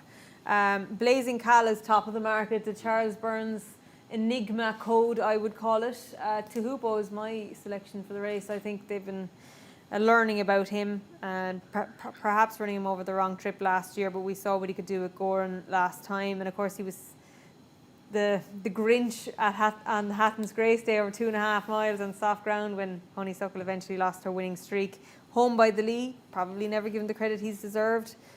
Flooring Porter, is he back the last two times he's won this race? And this market doesn't even show the 2 French horses that are to be supplemented. The Cleve winner in Gold Tweet and Henri Lefarcer as well. Nicky, we mentioned it earlier. I don't think you have 2 champion hurdle winners to oppose in here, but at the same time, it's an open field. It's been a very up and down race all season, isn't it? It looked very open earlier on. Even Champ and Paisley Park were doing battle, and they looked as if they might still be the 2 old boys. We'd left Champ out of that this year. He's going straight to Aintree, because he just does seem to go really well fresh. Paisley was nearly back at the top of the market, but now he's sort of, you can't see him. He's still a very good horse when it all goes his way. But all of it, and then the race was looking very weak. It was looking a very, very open division. And that sort of got us guessing we made the entry. Since then, it has only grown. Big time, really. Yeah. Tipu, I thought, is the one I would go with. I thought he's the most impressive I've seen. And the others, we don't know a lot about the French horses. But they're, given soft ground, you've got to stay round Auteuil. They've been running in those long distance races. They know what they're doing. As you say, the top horse, well, I don't know. I'm only reading what you're reading. You can tell me what whether he's going to gallop on Friday. It's a little bit like algebra now, and I never was good at algebra. So yeah. I have a funny feeling that it's just He's perfectly okay. Yeah, well, he's 11 to think- 4 for a horse that's after running once in the last 2 years. It's quite short. I don't think the bookmakers are taking any chances with him. Nico, from your perspective, you're looking at this race. You're seeing this race has evolved markedly over the last 3 months. It's completely changed complexion. What way would you be looking here? Of course, I think with Flooring Porter in it, I think it looks a very open race, and I think if he sets the fractions that we know he can, that's going to open it up even more. And if Marie's Rock does go for this race, then I think she's got a really good chance in this as well. And I'd like to think that a bit of speed at the end would pay in her favour. So I would fancy Marie's Rock in this, but obviously let's see what Blazing Cull does on Friday. Agreed. Well, Probably sleep. probably sleep. Nicky's not buying it, and he's not the only one. I remember watching Big Bucks, Andy, and a bit like Paisley Park, but arguably more exaggerated. He'd hit this flat spot. Tehupo reminds me of him. He's extremely laid back, and we're yet to see him fully extended over 3 miles because he's only done it once. Yeah. Is he a future star, or is this race too good to bank on one horse? I think so. I think this is like an equine Rubik's Cube, this race. There's so many different permutations. I think Nicky's horse is the best horse in the race. Certainly the classes, yeah, the mare, Marie's Rock. I think Nicky's probably got one. Horse running over the wrong trip is what you mean. No, well, we just don't know, do we? We don't. And the thing is with this race, Flooring Porter's not going to. He's not going to die not knowing, is he? Here, he's going to go off in front and make sure this is a proper test. So you're not going to get, a genteel race where a 2.5 mile horse will just have a luxury of just tootling around. If Marie's Rock does get 3 miles, she's going to be made to, I prefer it on the other track. Absolutely, yeah, absolutely, yeah. Particularly on the new course, they take no prisoners. Yeah. So, like I said, there's so many different permutations here. I actually think the French horse has got a squeak, Gold Tweet. I was really impressed with him in the Cleve. When he came there, as if he just joined in, didn't he? Coming from the second last to the last. I think the fact that they've supplemented him has obviously got to be taken on board. And obviously Home by the Lee, he's improved out of all recognition this season. Who would have thought them finishing 6th to Flooring Porter last year? He's now a 5-to-1 shot. He was a 33-to-1 shot at the start of the season, but he's done nothing wrong, to be fair to him. He's beaten Flooring Porter at Leopardstown and Ashdale Bob, some good solid stayers. I think him at the price at 5-to-1, it's hard to see him not running well. The one thing against Blazing Cal is that you've got to go back to 1996 to find the last Boyne Hurdle winner, which was Doran's Pride. Wow. So that's an alarming stat to overcome. I wouldn't be as strong on Tehupo as you are at the price 7-2. Still think he does need his best 2 time figures that we've got him doing have been on genuine soft ground, and he's definitely taken a sharp dip down when he's gone on good or good to soft. So again, the weather's very much the key to him. So I'd be Home by the Lee and Gold Tweet at their current prices. That's an interesting point. I take on board what you say about Tehupo. I just funny feeling that the best is yet to come, and the same can't be said for a lot of these horses that maybe have been there and done it. But we've been to Shishkin, we've been to Marie's Rock. I think one of the horses I'm most looking forward to next week is Lucia. I think she's a very good filly, but it's an interesting race. She's been very good. She's done everything right so far. She's 4 out of 4. And 3 of them were in pretty competitive listed races. And I think the extra race the other day was a good race. She was, even to my sort of biased eye even, I thought she was very impressive. You're coming in here with a £5 penalty. You had the option of the Supreme. Was it ever in your mind? Yeah, it was in Nico's mind, I know that. He got offered extra and said, go to the Supreme. And as you rightly say, we'd have got £7 off the boys in that. We're giving £5 away in here. Not to everybody, but To some. To a good few. But she has been very good, and I'm sure it's always easier to stay. If you've got the opportunity to stay within your own sex, then it's probably the sensible thing to do. Yeah. The winner is the winner, and she stays well. She handles soft ground. She won a bumper in very soft ground at Sandown. She won on good ground at Exeter. She's versatile. She hasn't had a lot of experience, doesn't appear to need it. She's just been very professional, and I mean, she won't be our only player, to be fair. A horse with no name. She was second in it last year, and believe it or not, we have kept her by pure skill, a maiden for this year. Absolute blinding skill. That's been done, you know. Concertista got beaten in this. And she came back we said, right, we're going to wait for next year. And so we went flat racing. She won two £40,000 handicaps on the flat. Gave her a break for the summer. Said, okay, come on, we could go and win a maiden, but we mustn't win a listed because we don't want the penalty. Ran her in a egg and spoon race at 10-1 on and got beat. That's how clever it is. That's but interesting story. The other one that might just be, we might have a third one that appeared at Newbury for the first time last Friday. And she's only a 4-year-old, but somehow I sort of managed to put her in this race. The Triumph had closed. She'd only just come to me from France, so there was no chance of entering. And I did put her in here. And having put her in now, JP's very keen on the idea. She was under control. She was extremely impressive at Newbury.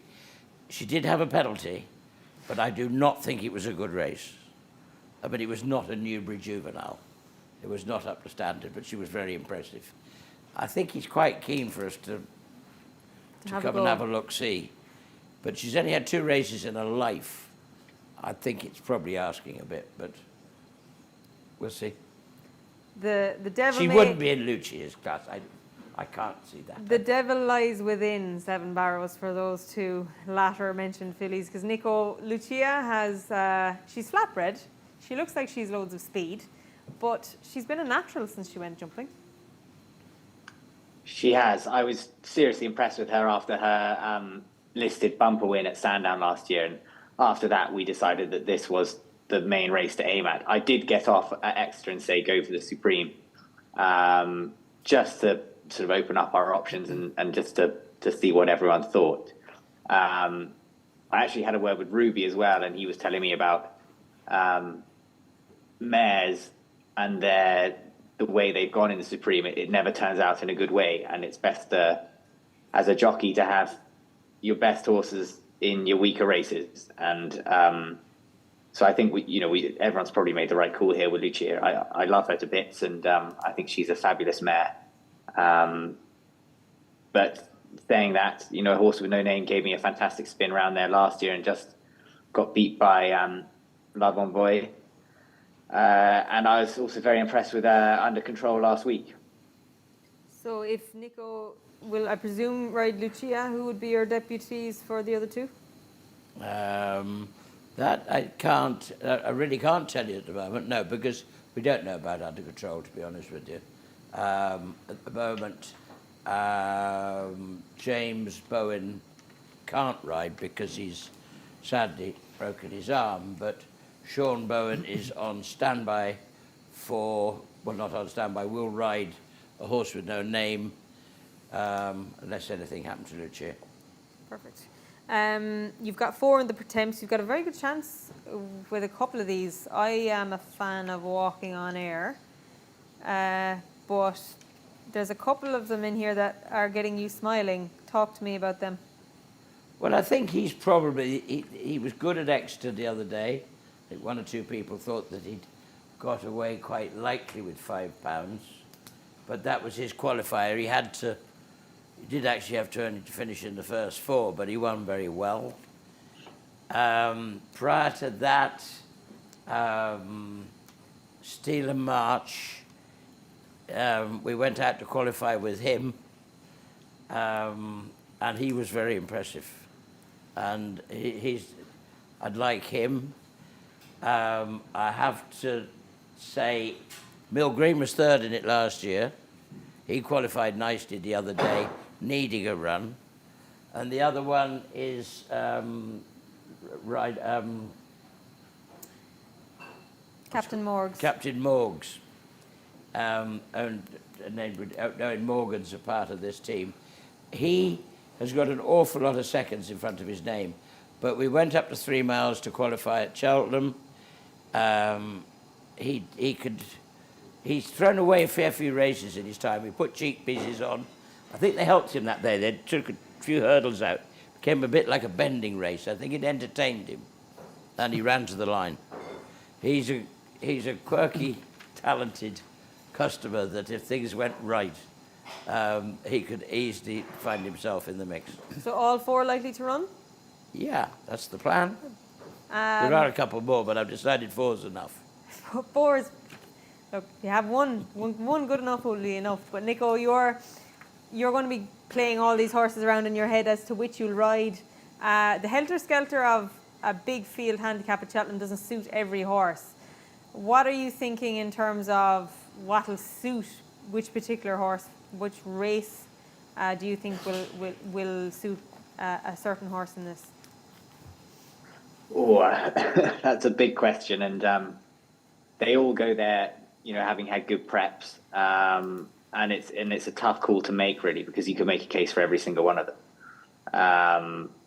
I do like Steel and March. I think he's just kept on progressing this season, and it was very nice to win on him on the Queen's Jubilee weekend back in the summer. But since then, he just seems to have got better and better. I've heard a lot of good things about Charles Burns' horse Shoot First, so I don't know much about that, but I'm sure you can tell us, Jane. I know that he was very well handicapped before he went to Leopardstown, and he got a bit of a penalty there, but he could probably have got more. Charles isn't going to win all the handicaps, but he's going to have a fair go at it.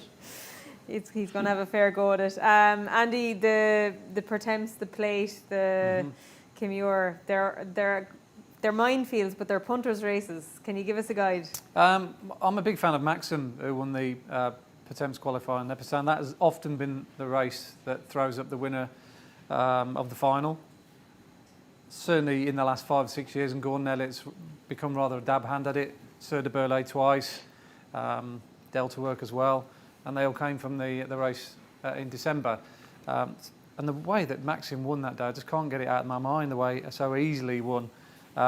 He obviously went back there next time and he got absolutely hampered badly on the home turn, stopped in his run. He never had any kind of race. You can't really judge him. That was a much more slowly run race. But in a proper gallop, he was really good, so I'd just favour him over Percival de Galois, who obviously turned around the form of the DRF. But I think he's a little bit more ground reliant. I think he would probably want nice ground, whereas Maxim, he wouldn't mind a drop of rain. The Plate, I think So Scottish is a very interesting runner. He's obviously been campaigned especially around the Plate. He hasn't run since chasing on Boot Hill, who's now a 150 rated horse. He's off 143. Paul Burns sold him to JP McManus. We've seen that movie before with the Shunter. Obviously he looks very well treated.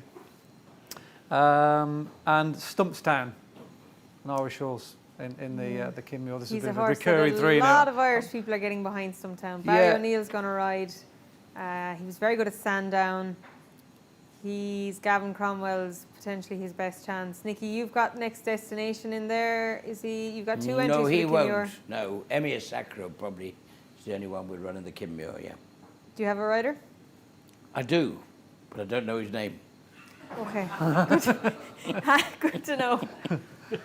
I can tell you that Mr. Derek O'Connor is going to ride Mr. Coffey in the National Hunt Chase. Yes. Is he going to put Put up a big show? Oh, you never know. Never know. He's only finished second in his last 7 runs. I asked Derek O'Connor what he's going to ride in the Kimure. He said JP McManus has 2 that could get in, but he kind of hopes that they might not get in because he likes Angel's Dawn in it for Sam Curling. That was really unlucky last time. Fell He was in still the going national really, trial, yeah. really strongly, and won well the time before. Looks an Irish national time to me. That does. She's a further good down the line. mare. Yeah. But is she good enough to get a boost in your updates? Can you give us the best available for day 3? Yeah, I can indeed. Banbridge, that's the one we're going to boost for you in the Turners. There you can see, was 7-2. We're going to push that one out to 5-1, as I said, for the next 15 minutes or so. I mean, just talking about the card on Thursday, massively competitive races, always tricky to try and pick the winner of the stairs. But Blazing Car has been the best backed in that race, as you saw from that caption earlier on.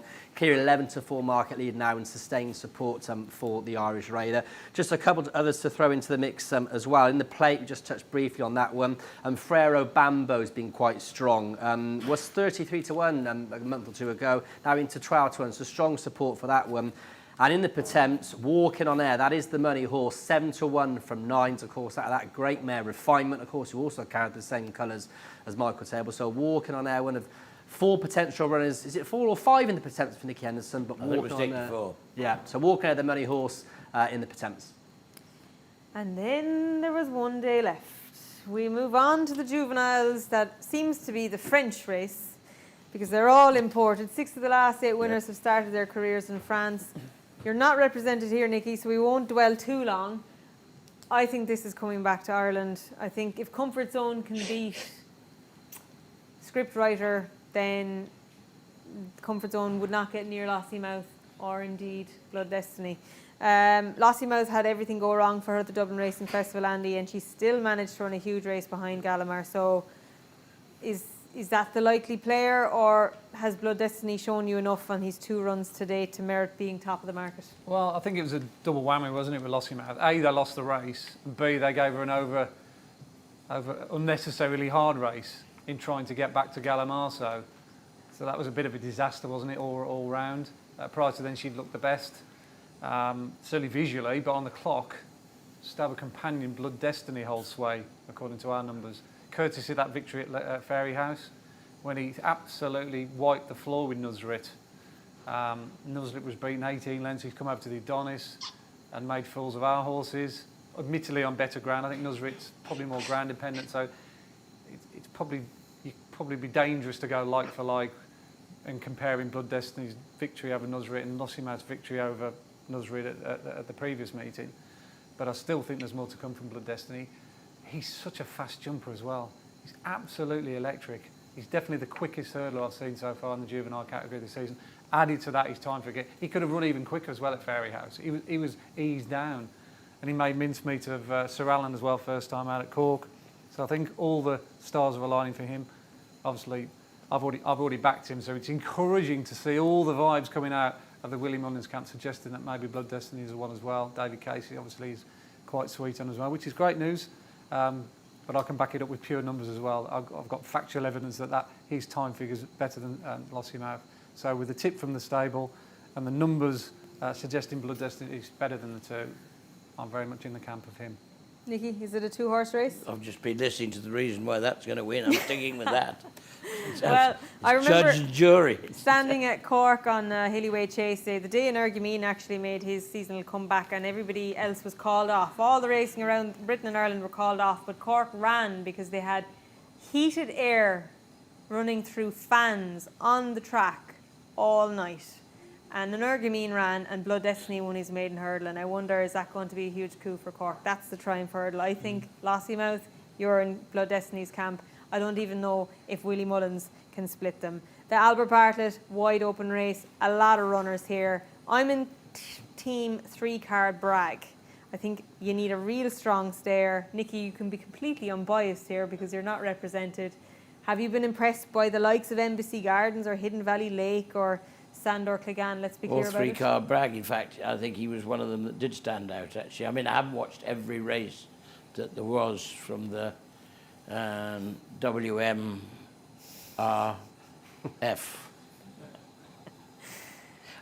I did. I watched every race and I had it televised and recorded to every horse in its stable, so they knew exactly what was going on. And I watched it. It was fascinating. Listen, I joke. It was a brilliant weekend's racing. and we loved it. And I'd love to be there. I will come. And we'd love to have you. Well, And I your could come, but horses. we have a naughty thing called racing on that Saturday in England, and it sort of gets in the way. I know. I'd love to come. It is fantastic, and I loved it. So, I mean, what I know about the Irish horses nearly all comes from that weekend. So I'm not going to make any But it has grave it predictions has, it has here. a good record of throwing up Of course it does, and it's there to do exactly that. the good Cheltenham horses. Do you know what has a good record of throwing up the Albert Bartlett winner, though, is that Mercedes-Benz Grade 3 at Clonmel. Yep. And I remember watching Allaho beat Manila Indo, and then Manila Indo 66 to 1 shot comes on and turns the form around at Cheltenham in this very race. So are we going to see something like that with Hidden Valley Lake and Monty Star, or are you thinking outside the box? Good possibility, yeah. Not forgetting Monolly as well, who obviously ran in that and then got beat in the Albert Bartlett. This is definitely one of the races of the meeting for me. This has got so much talent in it, it's frightening. Corbett's Cross, top of the market. He was good enough to win over 3 miles on heavy ground the time before, and then he was good enough to beat Founder 50, who's no mug, over 2 miles. That shows how good he is, how versatile he is, and obviously JP hasn't missed the boat there. He's obviously had to stump up a lot of cash to buy him. Embassy Gardens clocked a fantastic time when he won at Thurles without turning a hair. Hidden Valley Lake had won a very good race at Limerick Cork the time before, beating a good field. And then he got beat by Monty Star, his stabber companion, in that very same race that often throws up the winner of this race. Favori de Chambou is very proven at the trip as well, when he won and beat Let's Be Clear About It down in Limerick. And you mentioned 3-card bag as well. I think the 2 copper bottom stays in this race, in what is a really deep field, if it becomes a war of attrition, and I think it will be, a 3-card brag is absolutely crying out for 3 miles. You know, he toyed with Spanish Harlem last time out at Punchestown, which is no mean feat, and he almost beat In the Pocket the time before. He would have done with a little bit further. And the other one is Favori de Chambou. He's entered in the Martin Pike, but I presume he'll come here and Cool Survivor will go down the Martin Pike route. But he looked really, really strong at the finish last time when he won at Limerick, and he hasn't run since. So at the prices again, I'd be 2 against the field, 3-card brag, and at 9 to 1 Favori de Chambou. Both of those 2 will absolutely relish a strongly run 3 miles on soft ground. Well summarised. And then we move on to the pièce de résistance, the biggest race of the season, the race that we all try and breed a horse for or train or own a horse for. This year's Gold Cup is particularly deep. We're going to have 13, 14, maybe even 15 runners. An absolutely brilliant winner from last year that looks like he's been forgotten all of a sudden. Gallopin Deschamps, Brave Man's Game, A Plutar, Noble Yates, Conflated, Statler, Hewick, Ahoy Senor, Manila Indo, Protectorat, Sounds Russian, Royal Pagaille. Where do we start? Well, we start with the horse that we know that really stays. Well, there's a couple of them. Noble Yates. Noble Yates. Well, he's been 4 miles. I think if it was very soft ground, I'm not sure he's sure to wear cheek pieces, isn't he? Yeah. He's looked as if he's always wanted them. He gets through a sort of soft patch and gets himself out of it. But he does always come home. And I think, you know, it's hard to... Wouldn't it be a marvellous achievement if a horse had won the Aintree National and wins the Gold Cup in that order? I think it'd be incredible. Incredible. It would, and I could see it happening. I think he ran a very good race when he came over. I mean, he's had a mixed campaign, but he was he was second, wasn't he, in the Cotswolds. Cotswold. And he was flying at the end, having got himself outpaced. I think he's a realistic... Would you be worried? He probably hasn't got the class of some of these horses. Would you be worried about the big field with him, that he could find himself a little bit further back than he'd ideally want? But there were probably 40 runners in the Grand National last year. A bit so he more got room past in that race, though, is there? What? Is there a bit more room around the Aintree Evergreens? You're going to have a lot of pace in here. Last year's race, Andy, turned into a bit of a sprint. But I think off a lot the of bench. pace will help him. Yeah. You're not going to have an A Plutar quick enough past the whole lot of them and leave them 20 lengths. You're going to have... No, we don't. I mean, end to again, end. A Plutar is a bit of a... I mean, yes. I think we were saying the other night that he's the horse that we should be talking about. He slightly slipped off the radar, and we don't, the dogs aren't barking, if you might Yeah. look at it that That's way. the But way, yeah. but you can't forget him. You can't rule him out. He looked incredibly good last year, and everybody would love to see him win again. So why not? Let's hope. I mean, there's a good result wherever you can look down here, because there's good horses all the way down it. It's as open a Gold Cup as we've seen for a very, very long time. Have you been as impressed as some with the performances of Galopin Des Champs? Yeah. I don't say he absolutely takes your breath away. I wasn't sure he stayed on and he got the job done. I'd like to see doing something a little bit quicker than that at the end. It just sort of just lacks a bit of a gear for a horse that's going to... Be 6-4 at the top of this market, yeah. He is, and he's probably entitled to be. But I just think it's the most open you can come across. You could pick 5 and not get anywhere near it. So I'm not going to pick any. I would. I'm very fond. Robert's a great mate. Noble Yates it would be a fantastic result. It would be we talk about training achievements, that would be pretty sublime. Yeah. Nico, from a jockey's perspective, a big field Gold Cup can often indicate that it mightn't be the strongest of Gold Cups just because the numbers are there. But each one of these numbers represents a quality horse. This is a very deep race. It is. I mean, ever since this time last year, I've always been a massive fan of Galopin Des Champs. I just think he's a brilliant jumper. He really uses his back through the air, and I love to see that on a top class racehorse. And for me, he's the pick off the back of what he was going to do at the festival last year, and he's proved that he can stay the trip or just about. And if I was a jockey, then I would definitely be selecting Galopin Des Champs, I think. And would you have an each-way selection for somebody looking for a double-figure odd? Well, I think Ahoy Senor is probably the one. It's I think he's 14-1 or something, isn't he? And he's proved that he can stay and jump and do everything that they want. And I'm sure off the back of his last run, he comes in here with a really good each-way chance. I agree. If he puts his jumping together, Andy, he's a very good horse. Even to finish second to L'Empresse in last year's Brown Advisory, given the way he ran through the race, he gave away a lot of energy. What's your idea? How do you frame this race? How does your mind piece it together? I think it's a great Gold Cup. I think we've got so many angles, so many stories. I mean, it's a brilliant race. I'm a racing fan as well as a punter.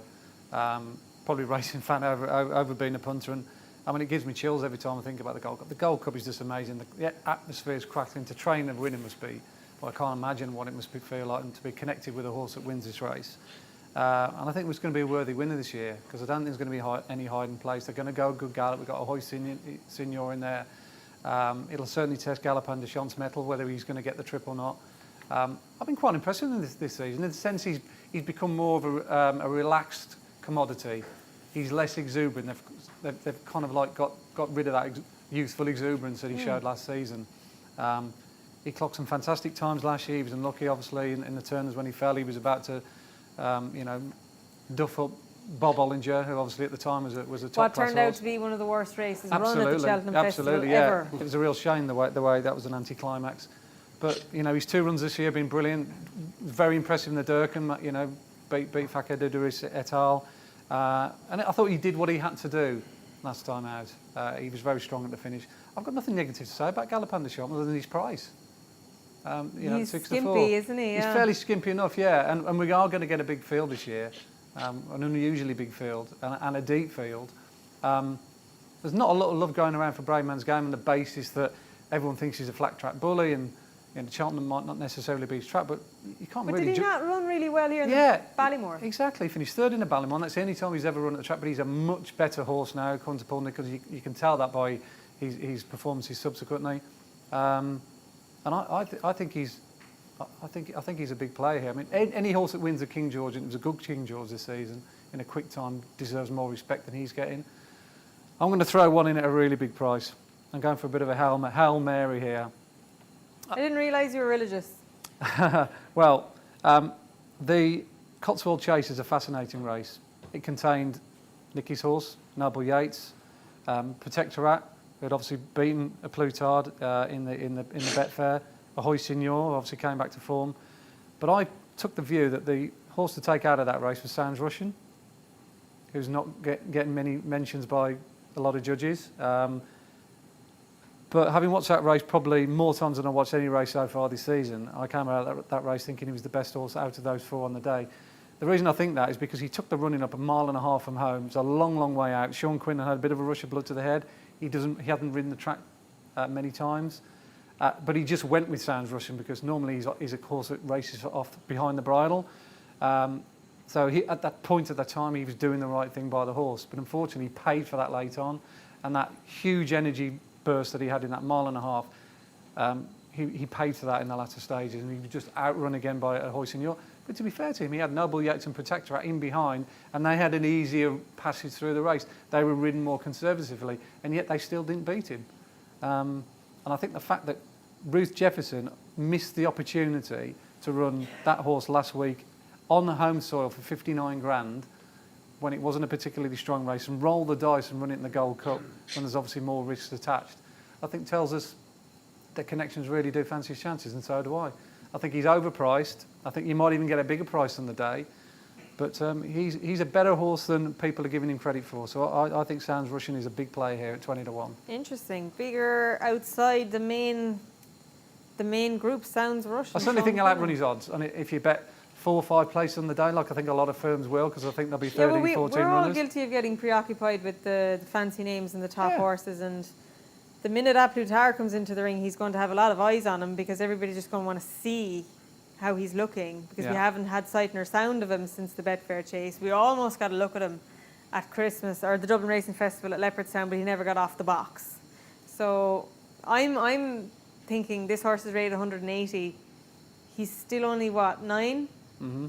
He's the horse for me outside of the favourite. I am in Team Galopin de Champs. He's only had 6 runs over fences, but I think A Plus Tard is the one that I'm dying to see. We've come nearly to the end of our show, but we've got the county hurdle. 2 possible runners. Are they going to go, Nicky? I'm just not quite sure whether First Street would run. He's going to work tomorrow. He'll either run in the champion hurdle or the county hurdle, where he was second to Stateman. last year. Giving him £1. But, I mean, we have got £10 more this year than we had last year, so it would be... He's going to run in something because they'll want to run him in something, and quite rightly he should do. He's a good horse. He's a good horse. No, I think he'll probably be on his own in there. Perfect. The Hunter's Chase, I have a fancy for the Hunter's Chase. It's not original. David Christie's heart broke on the line last year when Winged Leader got nabbed by Billaway, and we all felt for him, but I feel he's going to get his revenge, but not with Winged Leader, with a horse called Vaucelet. Barry O'Neill booked to ride. I think they will get sweet revenge in Hunter's Chase. The Mayor's Chase is coming to Ireland, I think. Allegory de Vassey's very short at the top of the market. Impervious is in there. Ellie May, last year's winner, is likely to run. And don't forget Riviere de Tell, the filly that was basically chomping at the tail of Fernie Hollow last year as a novice. She blew out at Carlisle earlier this year, but she's had a procedure for kissing spines, and hopefully that'll fix her jumping, because we know she's a good jumper. The county hurdle, the Martin Pipe, I think a horse called Imagine has been running over 2 miles all year in Ireland. Gordon Elliott loves to win this race. I think Imagine in the Martin Pipe is going to be very difficult to beat. Anything extra we should be thinking of? Couldn't go against you with Imagine. That was a really good run behind Hunter's Yarn the other day, over 2 miles. Agreed. Definitely crying out for 2.5. Gordon Elliott's got a really good record in that race, and so has Gigginstown. They've won it 4 times with the likes of Don Poli, Champagne. What's it called now? A few years back, I can't remember its name. Serda Oh, the slowest horse, Champagne Classic. That's the one, Champagne Slowest Classic. horse Michael O'Leary's ever owned, apparently. Not quite as slow as Blow to Blow, who won it as well. I'm sure there's a couple of unnamed ones that we never heard of. You're getting the theme. There's a lot of Gigginstown horses. Colin Farr might have won it as well, who fell at the last. That could have been 5 winners for Gigginstown. And they've got Cool Survivor in it, who was 4th in a Grade 1 last time out. That's another formula to find the winner of the Martin Pipe. Horses that were running graded races or Grade 1s, like Galopin de Champs did. He was 5th in a Grade 1 before he came here and won the Martin Pipe. So I think Cool Survivor, along with Imagine, give Gordon Elliott a very strong hand in that race, the Martin Pike. I've backed 2 horses in the County Hurdle. Fingal Bay, no prizes for originality there. Farley Bay, beg your pardon, who chased home Orkin Risk in the Betfair. I think that was a very good run. Along with Gin Coco. If I'm right with I Like to Move It in the Champion Hurdle, who's now rated 157, Gin Coco's rated 135 and hasn't been put up retrospectively, having chased him home in the Greatwood. And turning for home, it looked as though he was going to beat I Like to Move It. He just got outrun by obviously a horse who's now a Grade 1 horse. So I've backed both those 2 in the county, and I agree with you, Impervious. I presume you're picking Impervious, or are you going Allegory I'm Devassi? actually going Allegory Devassi. I'll take you on there with yeah. Impervious. I think she could be a star, but by the What about jumping out to the right? You're a little bit not concerned? worried about it when she No? gets the lead. I think she'll be fine. She was straight as a die over hurdles, and she was pretty straight in Limerick. So Okay. yeah, I'll go Impervious. we've come to the end of our 4 days, Okay. but don't go away just yet, because we did invite some questions from our viewers and from our panelists. So we're going to get them in a few moments' time, but we need to get the all-important value bets. We need to get the prices, the boosts. Give us a little bit of generosity after the 4 days. We're always generous, aren't we, here at Unibet? Blood Destiny, that's the price boost for today. That, of course, for this final day in the Triumph Hurdle. Was 13 to 8. We're going to push that out to 9 to 4. The Willie Mullins trainee. Blood Destiny is your price boost in that. Just give you a couple of movers on the final day. In the Albert Bartlett, we've said it's a massively open contest, but Embassy Gardens is the money horse now. A lot of people were on at 33 to 1 a month or so ago, now at 7 to 1, as we saw from that caption earlier on. In the Gold Cup, money horses are, you would talk about A Plutard, in there at 7 to 1. We just have seen a little trickle of support come in for last year's winner, so so don't discount A Plutard. And also Ahoy Signor, who was 40 to 1 before winning the Cotswold Chase, now into 12 to 1, and again, just sort of continued support for the Lucinda Russell runners. So yeah, Ahoy Signor and A Plutard are your money horses in the Gold Cup, but there we are, our price boost. Blood Destiny in the Triumph pushed out to 9 to 4. Well, there you have it, ladies and gentlemen. You have your time is ticking, but now we have to finish with some questions that you want to know the answers to. We begin with one for Nicky Henderson. Does Fussell Raffles run at Cheltenham or again this season? Furzy Raffles, I hope, he's on plan. He galloped at Kempton the other day. He's not quite ready for Cheltenham, and it was hard to find a race for him. Aintree is the plan. Aintree is the plan. You heard it here first. Nicky Henderson's going to have a very good Aintree. Please come to Punchestown, though. We love having you at Punchestown. We want to go to Aintree while you're all waiting for Punchestown, please. The next question is for Nico. There could be lots of rain, Nico. Can you give us one horse that would love to see the rain fall and one that would hate it? Lucia wouldn't mind the rain. I don't think Shishkin would mind the rain. And one who would hate it. All our horses love soft ground.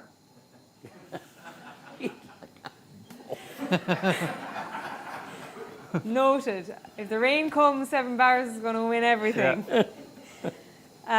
Nicky, Lucia looks to be your best novice. How does she compare to the likes of Shishkin and Altior in other years?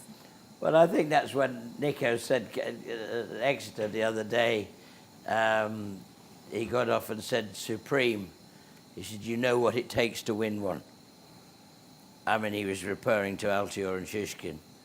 So if he's putting her in the same bracket as those two, for me, might be overcooking the goose a bit, but it's flattery to the extent, to be fair, from him. And I mean, Nico doesn't say those sort of things in jest. He genuinely thought we should go that way.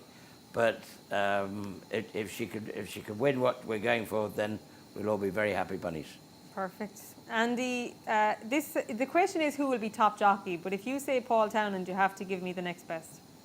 Oh, definitely Nico. I mean, he's got some very, very strong chances. Lucia, Constitution Hill, not probably as deep as amount of horses to ride than Paul Townend, but he has got 3 really good short ones that, Shishkin as well. So there could be 3 on the board there. Touch wood if they go according to plan. Something like 3 or 4 could win it if he picks up another winner and another one of the handicaps. I don't think Paul Townend is going to run away with it. So yeah, Nick out of Boinville, what is your second favourite? That's 7 or 8 to 1. So can he win it outright? Why not? Absolutely. Yeah. Well, if the rain comes, he's definitely going to win on outright. This is a question for everyone on the panel. We'll start with you, Nico. Can you give us the best chance of the week that isn't a favourite? Ooh. Marie's Rock in the stairs, I think. Good, I love the confidence. Andy? I'd take the price is Il Était Temps. Il Était Temps in the Supreme? In the Supreme, yeah. I think 6-1 is way too big. Nicky? Isn't favourite. Actually, I think it's interesting. Last night I was all Ahoy Seigneur, and then went Noble Yates tonight. We'll tune into wherever you are tomorrow night. Can I have the both?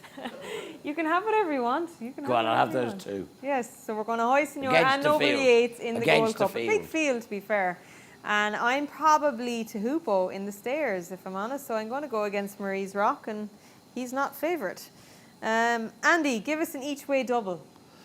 I like to move it in the champion. I was going to say Il Était Temps, but you've already asked me that. And I'd say put it with Janadil Janadil and the Ryanair. in the Ryanair. Just for a bit of value, 16s and 8s. Perfect. Nice each-way double there. And Nicky, if Matt Chapman rings every day, should you change your number? Good shout. I think that's a rhetorical question. Yes, indeed. We have come to the end of our Unibet Cheltenham preview evening. I hope you've taken all the notes, because there has been a lot of different opinions, and good, valuable and worthwhile opinions at that. I must take the time to thank our panel, Nico de Boinville, Andy Holding, Nicky Henderson, Brett Williams and myself. And of course, we have a live audience, would you believe? They were very diligent, very quiet. They've been flat out writing, and I hope you've learned something too. We are coming to the close of our evening, and we're providing you with a trailer of Nicky Henderson's Cheltenham Runners, Cheltenham Stable Tour, coming up on our social channels tomorrow evening. Here's the trailer.